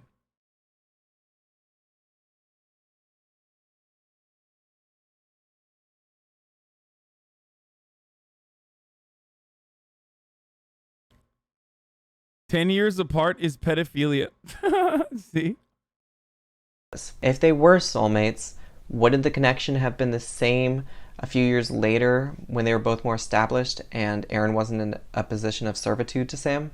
There's anecdotal evidence of them being completely inseparable, this article from The Guardian states. I've never been on a film set with such a strange atmosphere. While the rest of the cast and crew are welcoming, Taylor Wood and Johnson seem oblivious to the world. This sets off alarm bells to me because it somewhat implies that Aaron was isolated from the rest of the cast and crew. While it's impossible.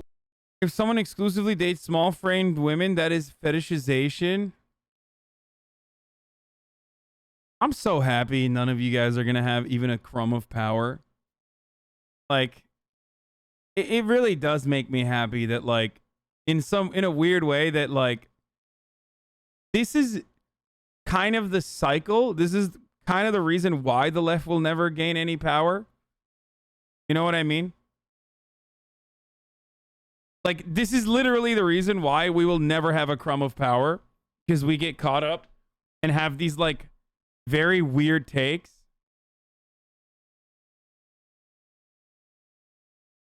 Okay. But also because of those weird takes that I'm happy that, like, we will not have power, because it's just like, people that have opinions like this should not have it. To say if this was self-imposed or orchestrated by Sam. Sam clearly did nothing to dissuade it and almost encouraged it. Mind you, in this case, at this time, he was her employee. Imagine having this kind of relationship with your boss. After just 1 month of being engaged, Sam became pregnant. Now, premarital sex and having babies before marriage is not something I'm opposed to. I'd be a hypocrite otherwise. To the sex thing, not the babies thing. I'm gay. But mind you, this was after only a year of knowing each other, most of which time was spent in a professional setting with only like a month of romantic time. This is not a lot of time to conceptualize the idea of being a parent. Sam already had 2 children from her previous marriage, both of which Aaron is said to love and adore and care for well. One of them is only 6 years younger than him, but we're not going to get into that. Sam already knows what being a parent is like, and she has the experience. However, Aaron was 20 years old when she got pregnant. People have children at a young age all the time. I personally don't think they should, but that's not a discussion for today. And Aaron always said he wanted kids, so what's the problem? Here's the problem, dear children. As I said, I don't want to be speculative here, but there is something off about the order of events. They got engaged really quickly, a month after filming Wrapped. They got pregnant really quickly, a month after their engagement. They had their first child 9 months later because biology. A year and a half later, they had their second child. All of this. What the fuck, and dude? they're still not married. Long engagements can happen. My man put a jump scare in the middle of his fucking video about age gap discourse, dude. What the fuck? Why, dude? For any reason. You want to plan more, or you want to save your money, or you just want to get to know each other better before you get married and are legally bound. What gives me pause about this is that there was clearly very little planning to begin with. They're Hollywood stars with probably a good disposable income, and they clearly really wanted to be together. They both stated in interviews that they possibly spent 2 or 3 days apart in their 10 years of marriage, and that they're completely miserable during those times. Now, this is most likely hyperbolic and a joke, and it's normal to miss your partner when they're gone. But bro, that's so crazy. That's wild, dude. But it's just an uncomfortable joke. Why would you joke about codependency and separation anxiety, or more likely just Aaron's dependency on Sam? So why is it that they move so quickly on everything but marriage? Again, not being speculative, I'm just going to leave that question open. Researching this topic was kind of strange because there's this huge gap between the established publications and the general public about the issue at hand. Social media as a whole is mostly in agreement that Sam groomed Aaron, or at least that their relationship is bizarre. That's not really the case with magazines, tabloids, gossip sites, etc. Almost all of the articles that cover this topic draw the conclusion that backlash against their relationship is sexist. And that is a good tactic, I must say, because although it's completely wrong, it's not unfounded. Age gap relationships are so normalized in the— It's sexist? Wait, if anything, it's like sexism is the only reason why people don't look at it like more aggressively. Right? Like, it's literally, it's kind of sexist not to criticize it a little bit, in the sense that it's sexist against men. Because that age gap between men will, understandably, call into question and have people suspect foul play. The entertainment industry. George Clooney hasn't been with somebody less than 10 years his junior since the early 90s. Jay-Z was 33 and Beyonce was 21 when they started dating, and Harrison Ford is over 20 years older than his wife Calista Flockhart. The thing is, with all these examples, you can probably guess they're all older men with younger women. There's this notion in the entertainment industry that men are valid and attractive and useful at any age, whereas women are disposable and can be dismissed after turning 40. This extends to many movies casting older men and younger women as love interests, whether it has anything to do with the plot at all. And beyond that, older women are just not treated well at all. Oftentimes because a woman's worth is tied to their sexual desirability, which is said to completely leave after they've turned 40. So when they're no longer deemed sexually viable, they're cast aside. And claiming that the back— Like Leonardo DiCaprio comes to mind, right? And people fucking dunk on him all the time. People dunk on Leonardo DiCaprio all the fucking time. He is, at this stage, 46 years old. Okay? He's 46 years old. Pretty sure the women that he dates are like literally max 25 years old. Max.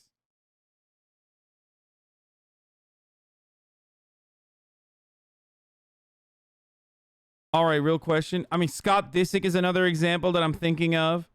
Scott Disick dating like Sophia Richie when she was like 17 and 366 days. And Scott Disick was like 40 or whatever. Lord Disick.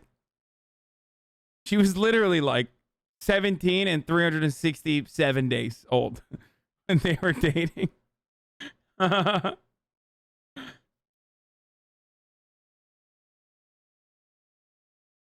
Jerry Seinfeld met his girlfriend when she was, or wife, when she was 16 and he was like 40.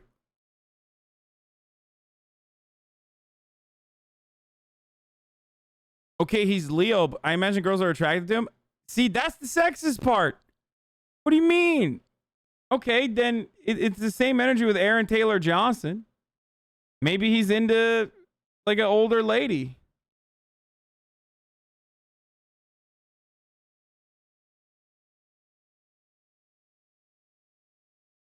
But again,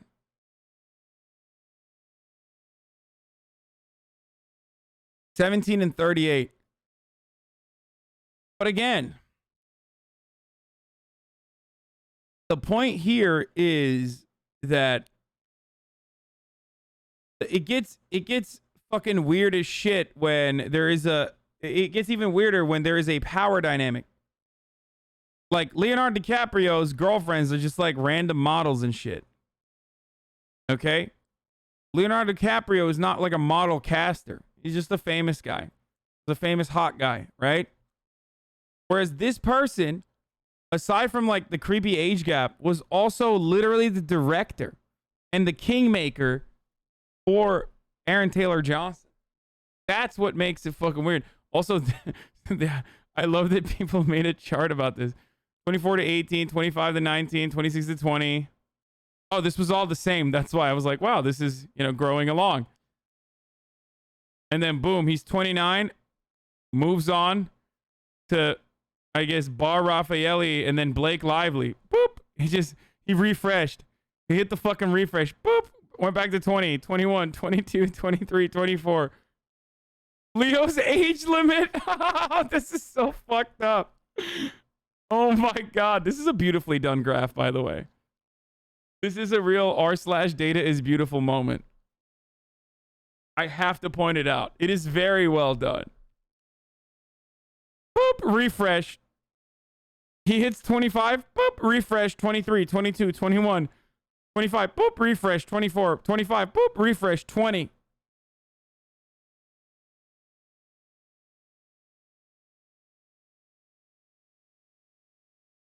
That's crazy, dude. What the fuck?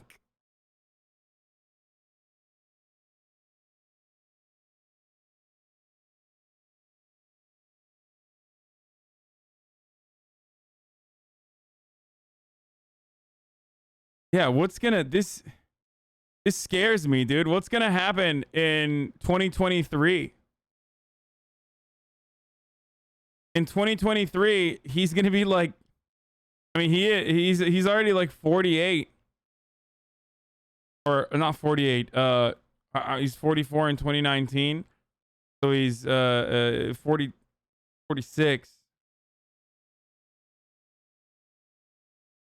He's gonna be.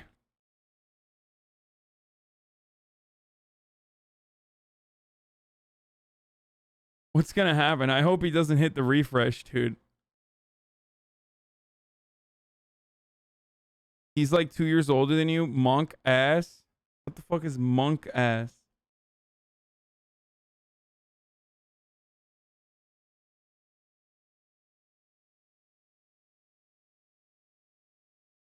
Like monk ass?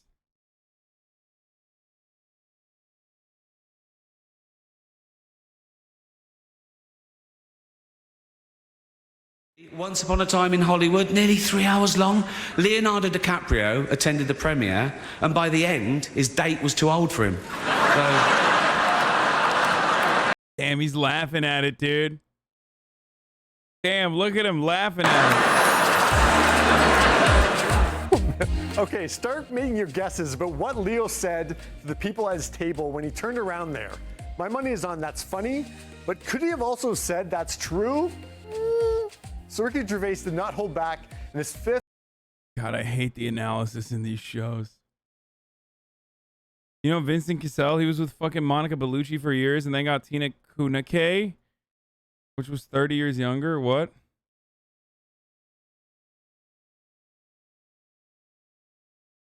I mean, like I said, in Leo's case, it's like, yeah, it's kind of weird, especially like here.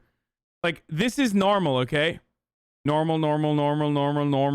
Like, kind of sus, but whatever. Okay. I mean, still 20 years old. At least they're like not fucking 18.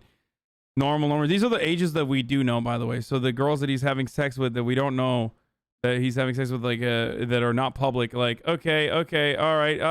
What the oh my God, you're 38 years old. She's 20, dude. Oh no. And it's like, oh God, it keeps going.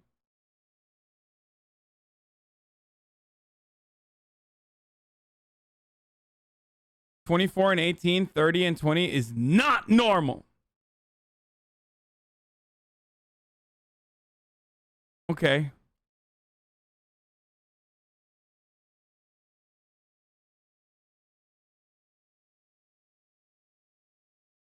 Okay.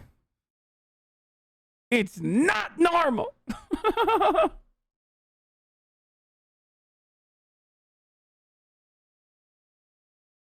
It's normal. What if, hey, chatter, what if all of these girls are over 6 foot?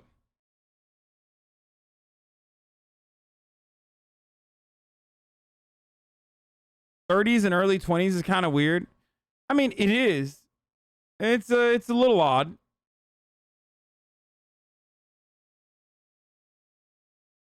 Definitely a little odd. It's a little Hollywood.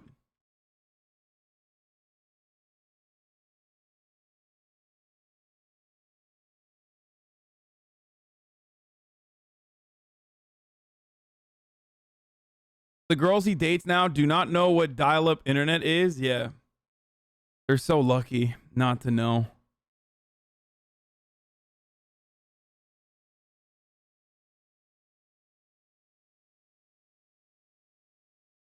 He was dating the first girl when the last girl was born. LMAO.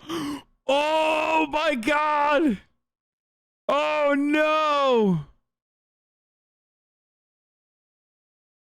Oh no.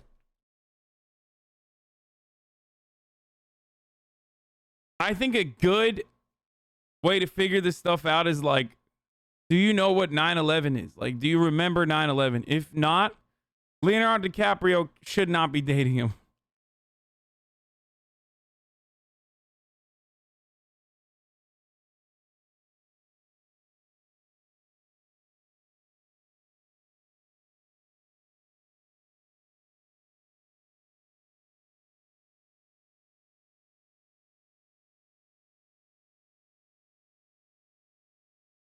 Yeah, but they only talk about it jokingly. They don't make video essays about his grooming. Are you serious?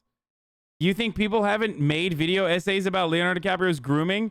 We're literally looking at a incredibly well done chart that documents Leonardo DiCaprio's, like, it's not even grooming. It's just like creepy. There's a difference.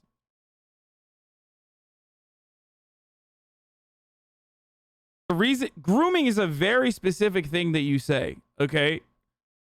The reason why it's like relatively understandable that you're like, this could be considered grooming is because of the power dynamic.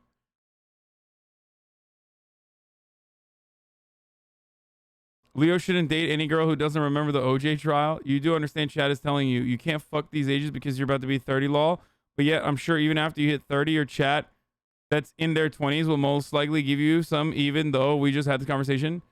Oh, of course. Yeah, 100%. Like, the very same chatters is like, that's really creepy, are also the same ones that are like thirsting nonstop, even though they're like young as fuck. I'm not Leonardo DiCaprio, though.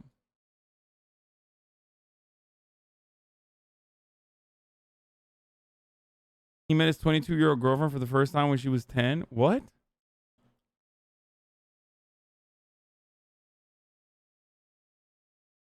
The grooming can absolutely fit in instances where, like, the older person, if they're near 18 or like actually 18, the age gap is important. Did you steal that joke from Succession? That's one of the best meme lines in the entire show. No, someone in the chat said it.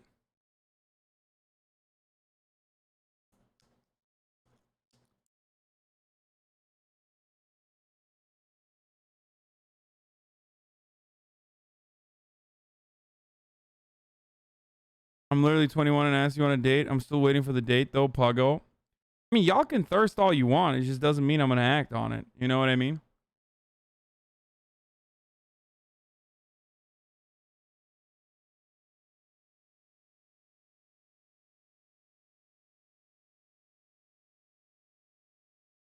Backlash against the relationship is sexist is sure to get you the support of older white feminists and maybe some new feminists who don't really understand the nuances of the issue, and probably some others too. But the problem here is that you're using this valid argument to draw the wrong conclusion. The conclusion should not be that men do this all the time, so women should be granted that same right without judgment. No, it should be that this is a systemic issue with society that needs to be addressed and eradicated regardless of gender. This article I found helped me a lot with this video, and I recommend you read the whole thing. I'll link it below, but this is a quote. As if feminism means the freedom to replicate the systems that have done us so much harm, but when flipping the script means mimicking systematic oppression, it doesn't do anything for the cause and has the added consequence of hurting people. Sam Taylor Johnson is not a girl boss.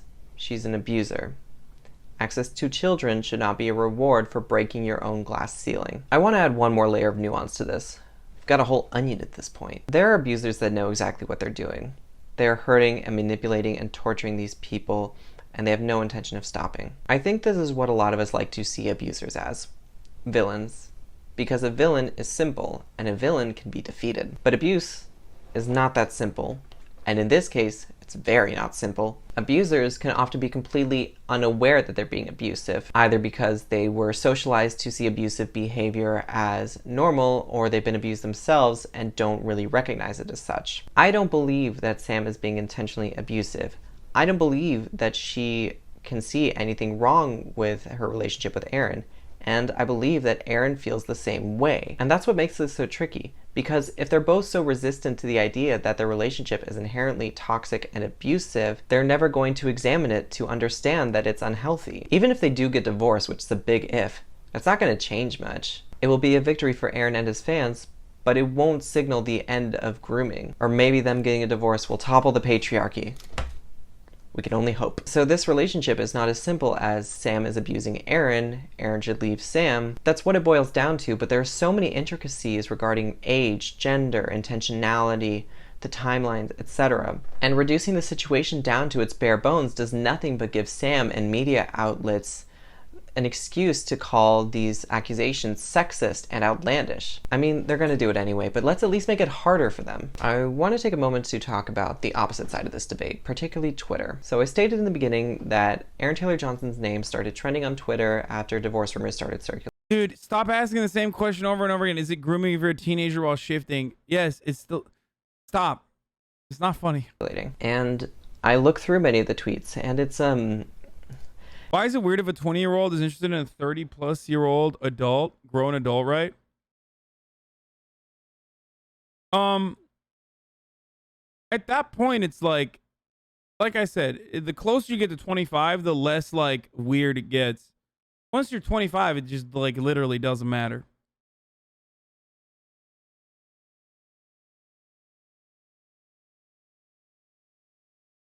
Like, literally. And the closer you get to 25 between the ages of 18, the less weird it gets.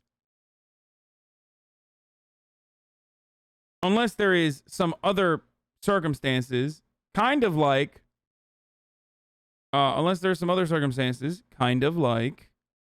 you know, being that person's boss or something like that.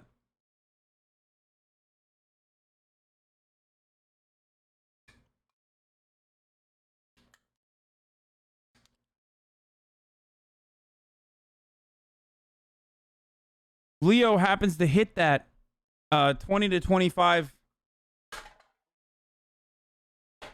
He just figured out that he can hit the 20 to 25 range all the time, over and over again until he fucking dies, I guess. You know what I mean? But he doesn't go beyond. Well, I guess he 18 to 25. But he goes beyond that as well. Or he doesn't go beyond the 25 range. He just goes back down. Prestiging on girlfriends. Yeah, literally. I know why your limit is 25. Dua Lipa simp. Me too. I understand. No. I'm just saying for like once you're above the age of 30, 35, like the older you get, it doesn't matter as long as someone is like 25. What the fuck? Like that's a fully developed adult human being. You're not gonna like. I'm not gonna sit around and be like, I can't believe a 25-year-old woman is dating a fucking 40-year-old man. Like that's crazy. Yeah, you're ridiculous. Like that age gap doesn't matter. It would only matter if there was also some other circumstances on top of that.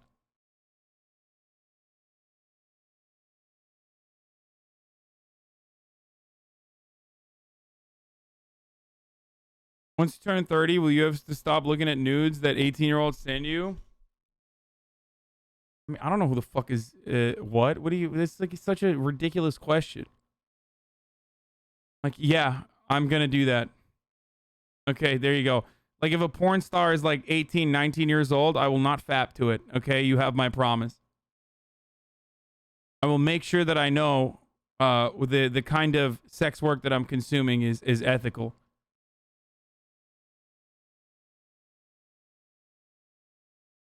$25 isn't arbitrary. It's literally when your brain becomes fully developed and doesn't generally develop much more beyond that point. Yeah.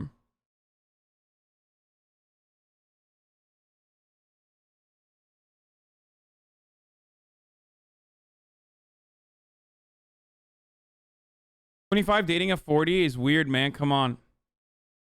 What's it to you, motherfucker?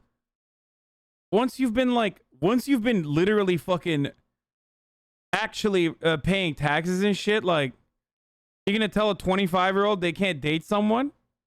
Shut the fuck up. Actually, shut the fuck up. Like, you're unironically being ridiculous. You know what I mean? Like, there's people who have this take about 18 plus. I still think that, like, 18 plus are pretty young.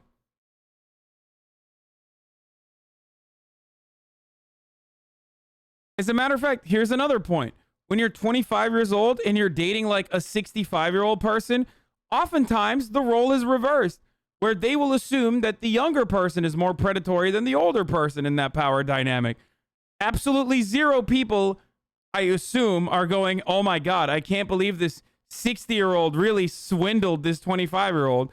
It's often literally the opposite, that the 25-year-old is probably dating the 60-year-old for some other reasons. Money. I did not mention gender on purpose, but don't do a self-report there.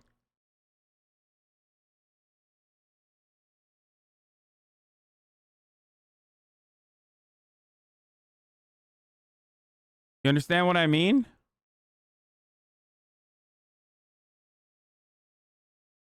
Watching 18, 19-year-old porn is unethical and anti-leftist. Yeah.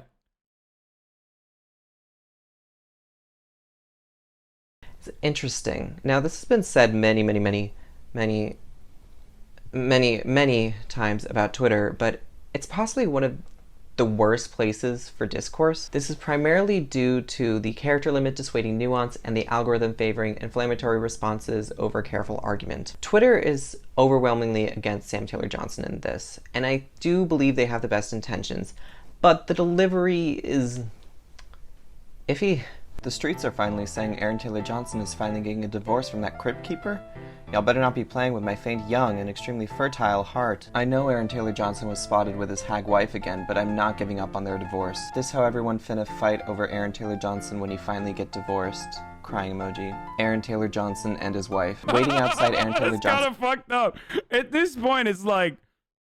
At this point, it's fucked up. Because he's like, it's too late, dude. The grooming happened already. Like, he's locked in, you know what I'm saying?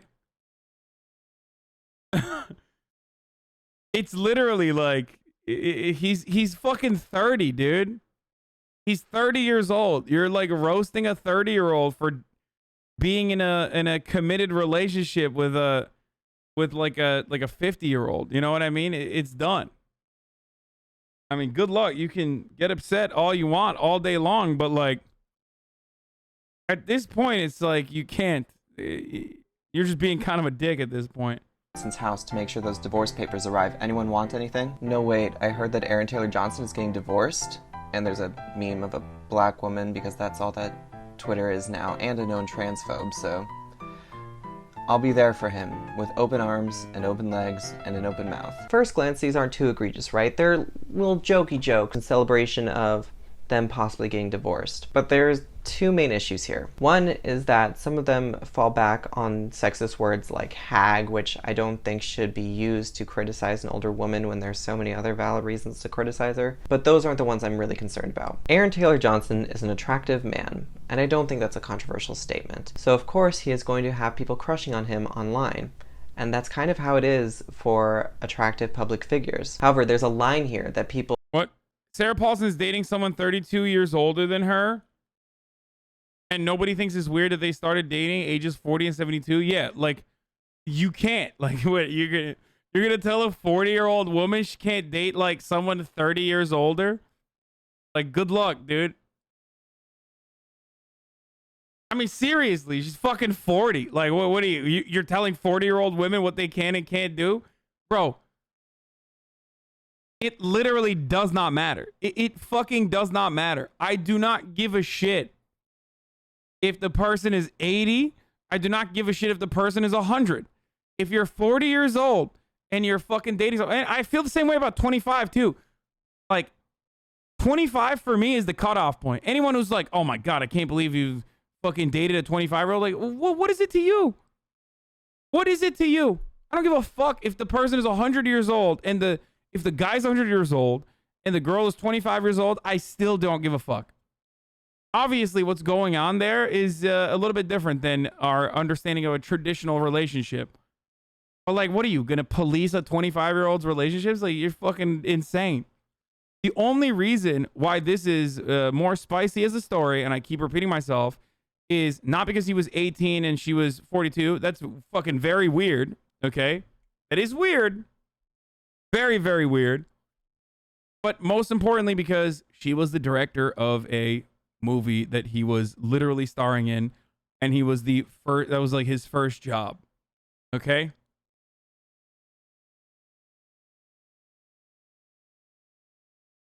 People on Twitter just seem to be barreling over. I'm concerned about the people rooting for their divorce simply so that they can have a chance.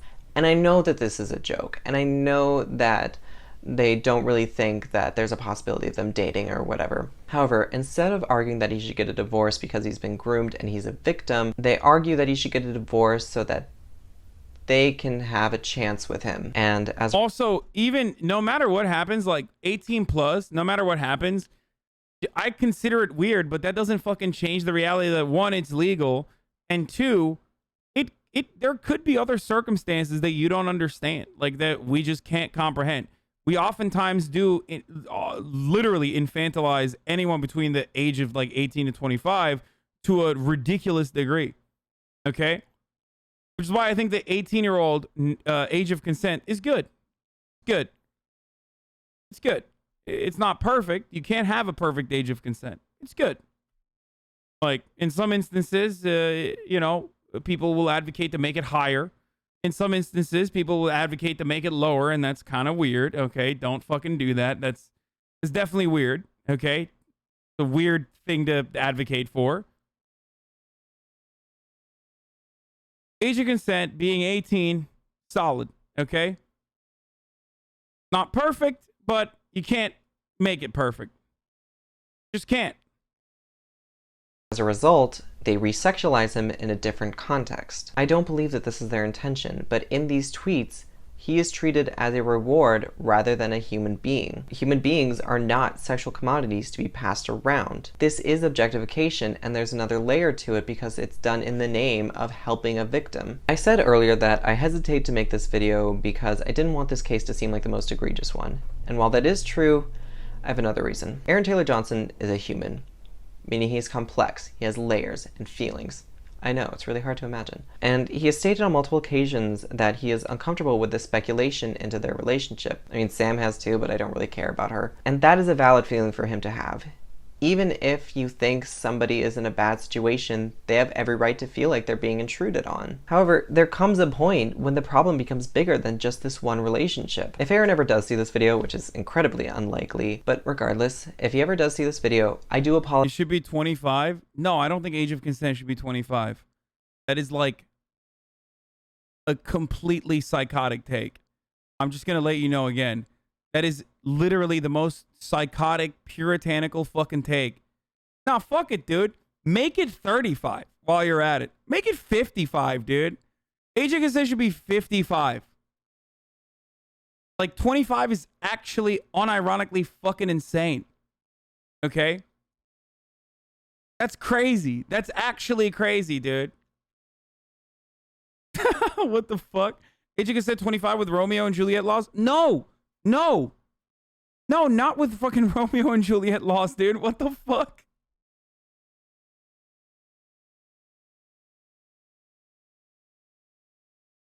What the fuck?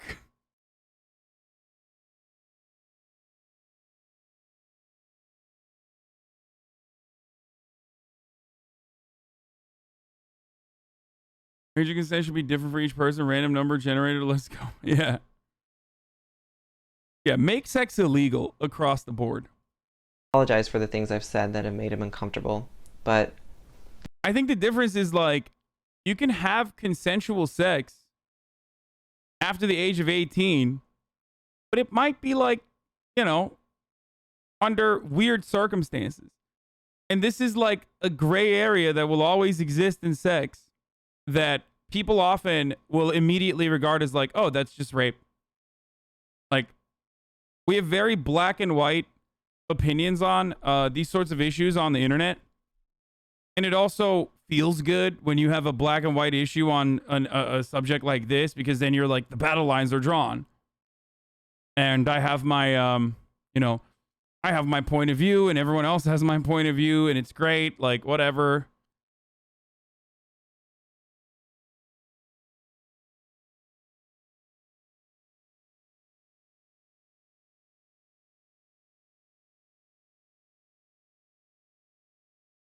You're right. No one is the same. Some people are ready for sex earlier or way later. It'll never be perfect. Yeah.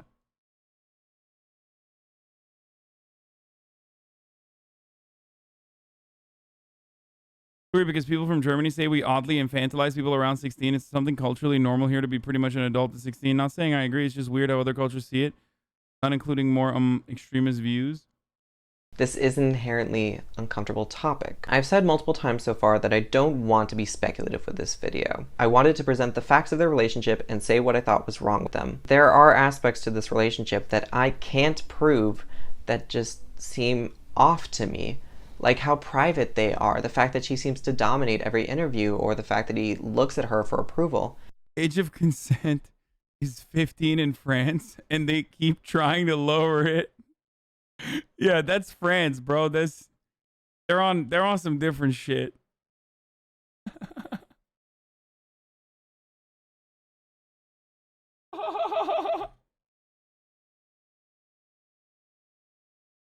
Oh, Christ, dude.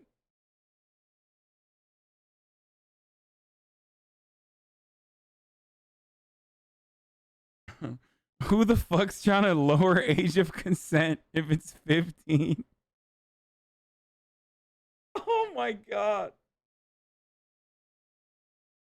It is way too high. We must lower it.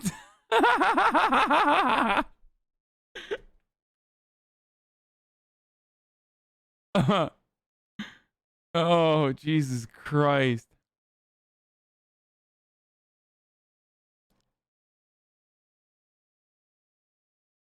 $15 is way too high. We need to lower this age of consent. Isolated, none of these things would be like a huge hullabaloo for me, but because this relationship started out with this huge age gap and power imbalance, it's hard not to read into it. And so I understand when people are speculative about the relationship. Whether or not they go about it the right way is a completely different story. But the point is, no matter how you slice it, their relationship is inherently toxic, simply because of how it started. And there's nothing anyone can say to me that will convince me otherwise. And this whole relationship is just a microcosm of several other issues, including white feminism, sexualization of children, sexual abuse, biased media, pedophilia, and several others. And this issue isn't just about Aaron Taylor Johnson. It's about Anna Nicole Smith. It's about Millie Bobby Brown. In a lot of these countries, the reason why the age of consent is low is so there's more freedom and children don't get fucking unfairly punished. Not so that like 50-year-olds can fuck 14-year-olds, okay? I assume it's not so that like 30-year-olds can take advantage of like 15-year-olds and fuck them. Because America having a age of consent being 18 ends up actually getting kids, like other kids, in trouble.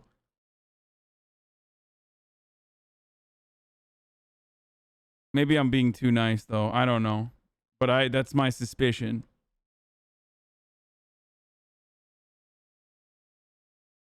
Nah, dude, the pedophile lobby is very powerful in France. Oh, Jesus Christ. Also, I mean, we have a conversation about age of consent, except like in most fucking states in America, age of consent is not only much lower than 18, but also on top of that, there's like child marriages that happen too. Weird take is you can argue to keep lowering it.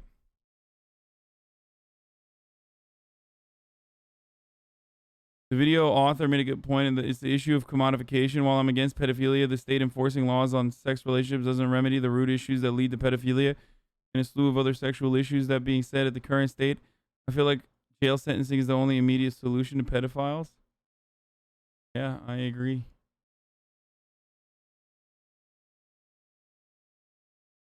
In 1977, a petition was addressed to the French Parliament calling for the abrogation of several articles of age of consent law and the decriminalization of all consensual relationships between adults and minors below the age of 15. The age of consent in France.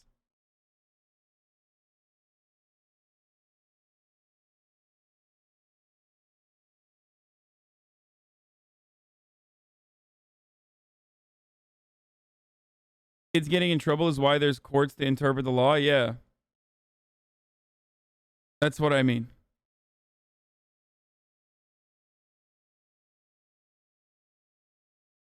Like 18-year-olds dating 16-year-olds and shit. But again, there's a lot of young people in the chat and they'll say like, that's unacceptable. So I don't know.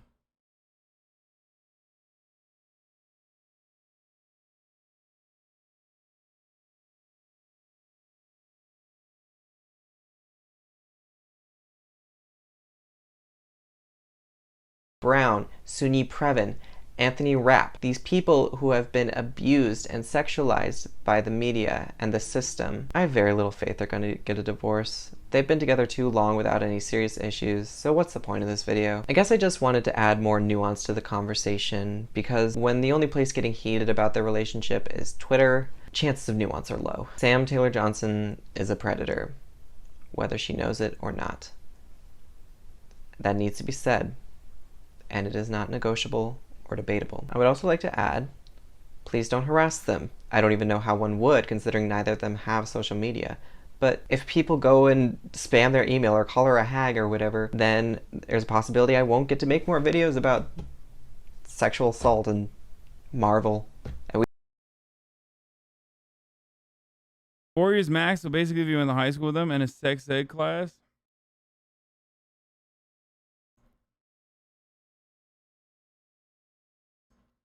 My friend who was 17 was getting hit on by a 23-year-old. What are your thoughts on that? It's definitely weird and also illegal.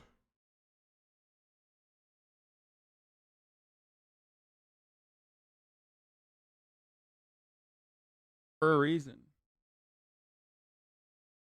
You're on The Verge? Yeah, I know. I gave an interview to The Verge. Sam Piker on the problem with the YouTube debate culture. Personally, I think all of this is bullshit. This was supposed to be like on background, but then she liked this so much, she was like, I'm going to make this an article on its own. Where I was going to give like quotes for a larger issue, like a larger thing that she's covering.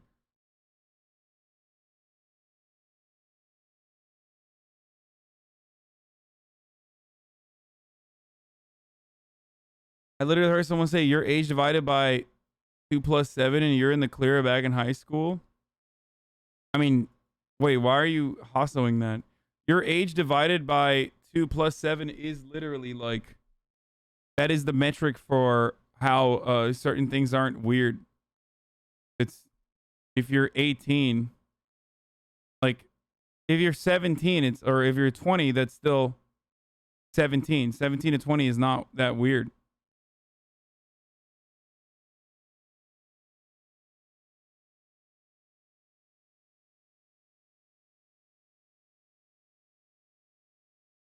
Wait, canceled? Why am I canceled? 20 and 17 isn't ... great. Like, it's 17 years old and 20 years old. The fuck are you guys talking about? Like, if you could have been in high school together, you could have met in high school. Like, what the fuck are you talking about?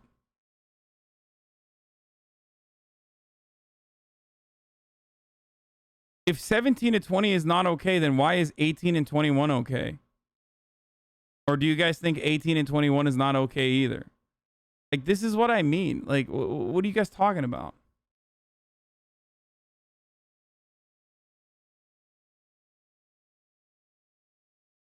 Are you going to say yikes to an 18-year-old dating a 21-year-old? Really?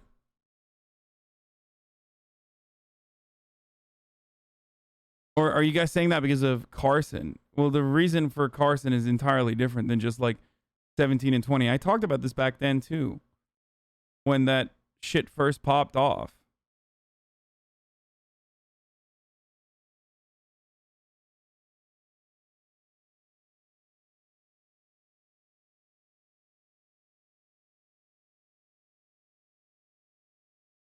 I'd bet a ton of Chatter's parents are 3-ish years apart.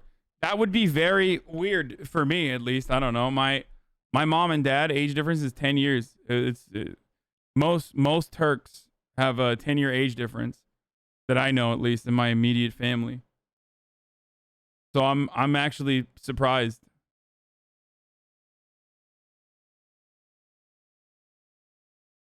I think you hit the exact example Zoomers feel weird about. Wait, what? 17 and 20? 17 is underage, though, no? Yeah, but the other person is 20 years old. It goes both ways, chat. If you think that, like, the brain is underdeveloped at the age of 20, and it's fucked up if a 20-year-old is having sex with, like, if a 20-year-old's having sex with, like, a fucking 40-year-old, then why doesn't it go the other way around? Like,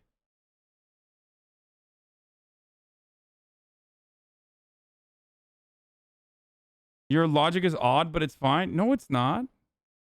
I'm saying the exact same thing.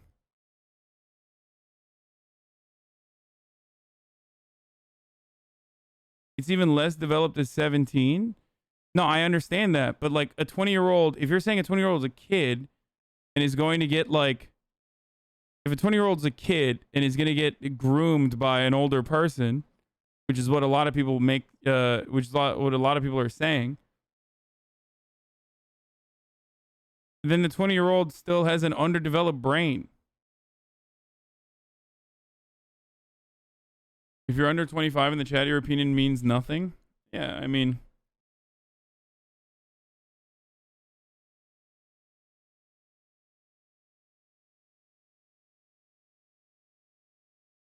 if a couple wasn't literally birthed within 1 hour of each other, it's rape. It's between a kid and an adult. You think a 20-year-old is an adult? What the fuck? Do people think that like you become like by a stroke of magic and a full-blown developed adult at the age of 18 or something? That's why I said it's weird when you're 20 and like you're hooking up with someone who is like a lot older than you, right?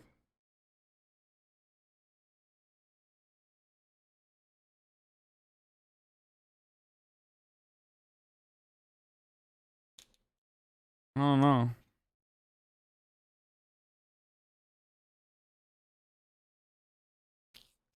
A 17-year-old literally isn't even legally able to have the responsibilities of an adult, while a 20-year-old has been for years.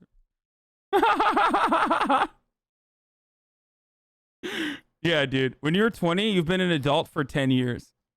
But when you're 17, you're not an adult yet, and you have a long way to go.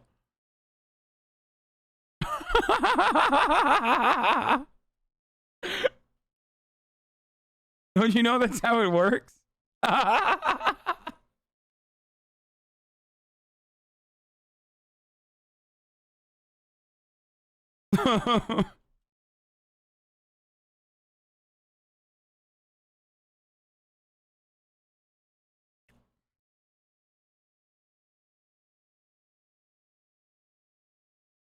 Have you met a 20-year-old? Majority of the ones I know live with their parents and don't have jobs.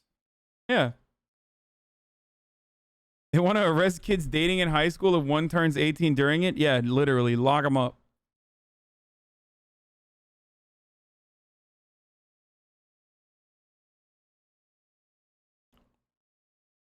Imagine being 20 and where you were personally. Now remember when you were 17? Yeah. I am. I was a fucking idiot when I was 20. Like an absolute fucking moron.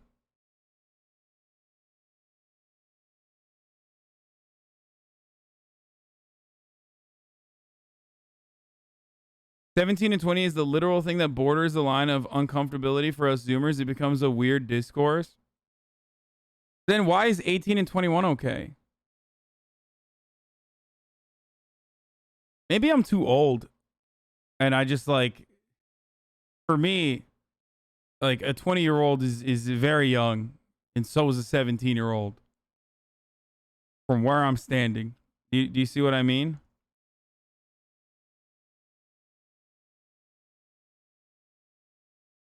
"18 and 21 is weird too, LMAO. Wait, what? There's actual chatters who think an 18-year-old can't hook up with a 21-year-old? What the fuck?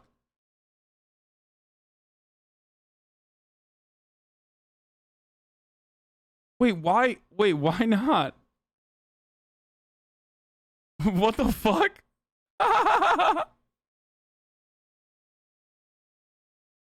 Why do you guys think that's strange?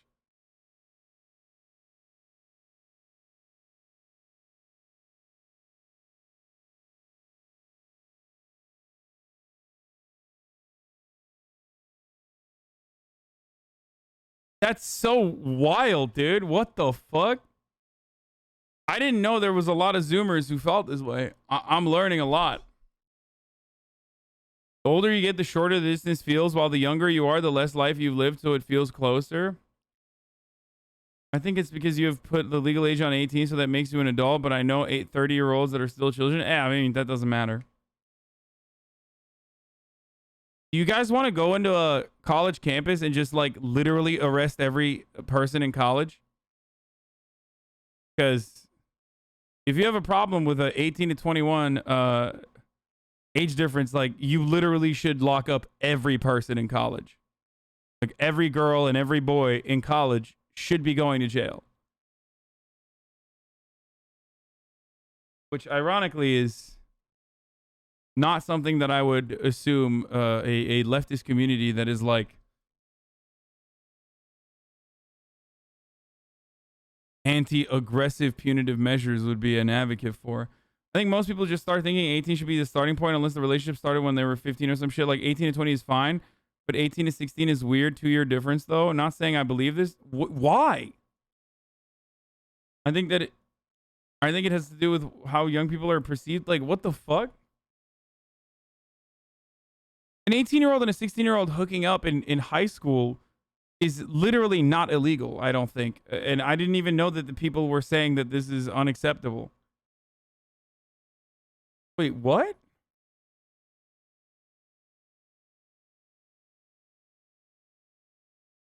I'm so confused. I didn't even... This is actually an interesting part of the discourse because I didn't know that that was like a thing that people thought.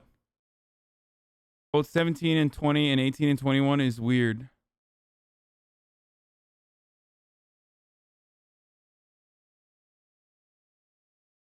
like, my opinion on the subject revolves around me thinking that, like, everyone involved is young. You know what I mean?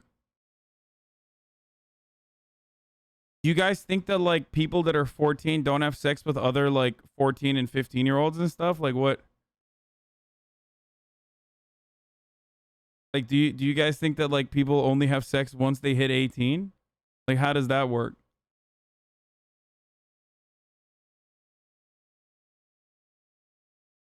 I mean, I didn't, but that was because I was in Turkey. Like, I would have loved to have sex when I was 14, 15. Oh my God, it would have been awesome. I thought about it every day, dude.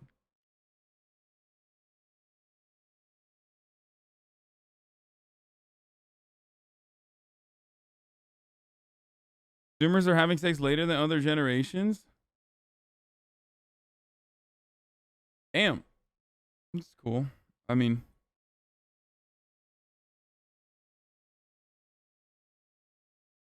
I'm getting PTSD from left book sex discourse. I mean, that's your problem. You're talking on left book.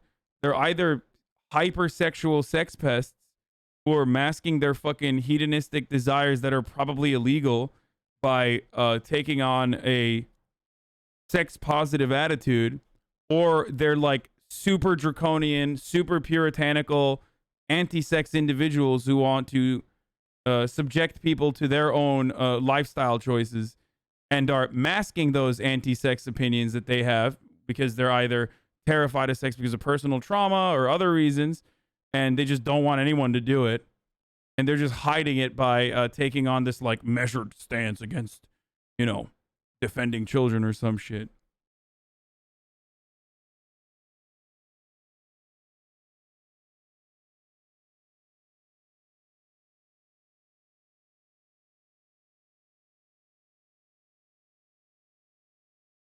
As a 17-year-old, one of my friends dating a 20-year-old who they have known for 4 years, and it's not weird, but if you just met a 20-year-old and date, it's super weird. Yeah, I mean, it's contextual. It can be weird.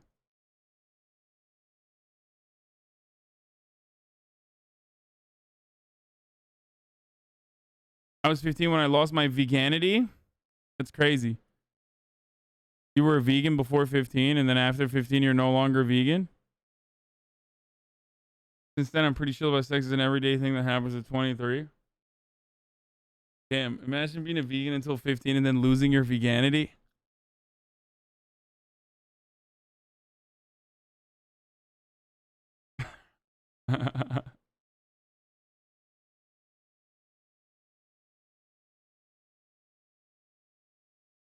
It's literally the fact that a year feels like a bigger percentage of your life at that age. No, I understand that. The point is, this is the last thing I'm going to say on this issue. The point is, it's all contextual, right? There are gray areas, which is why I said 18 isn't perfect, but it's good. You understand?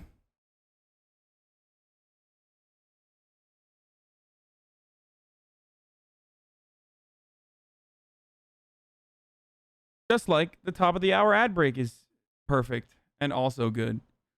Now, I'm going to hit the 3-minute ad break here because I'm done. I'm too tired. Go on to continue. But here's a 3-minute ad break, and then after that, I'm done for the day. I was 24 dating 19 and honestly felt kind of weird, to be honest. I mean, why?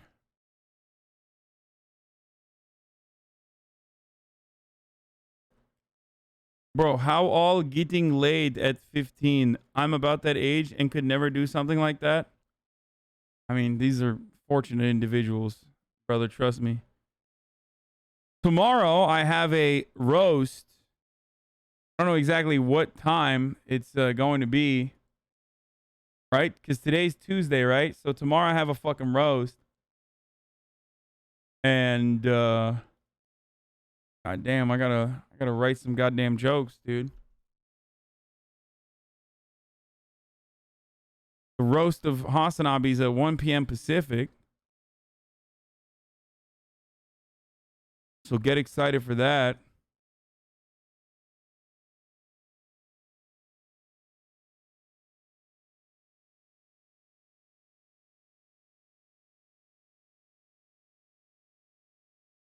Powered by Cash App.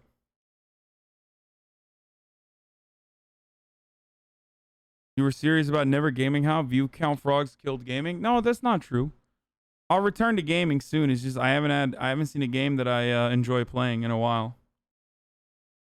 Like one that I would be down to play on stream.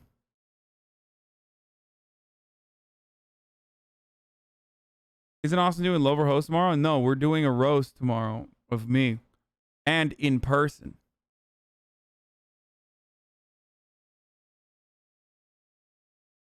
It's going to be at 4 p.m. Eastern, 1 p.m. Pacific. But until then, I might try to stream in the morning leading up to it and maybe rate it or something. Or I might try to stream afterwards. I haven't decided yet. I have to figure it out. But, you know, we'll see what happens. Anyway.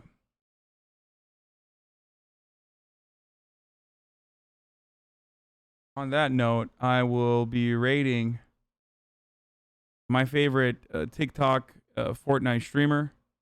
His name is Soda Poppy. You might have heard of him. He's famous for creating the L dance.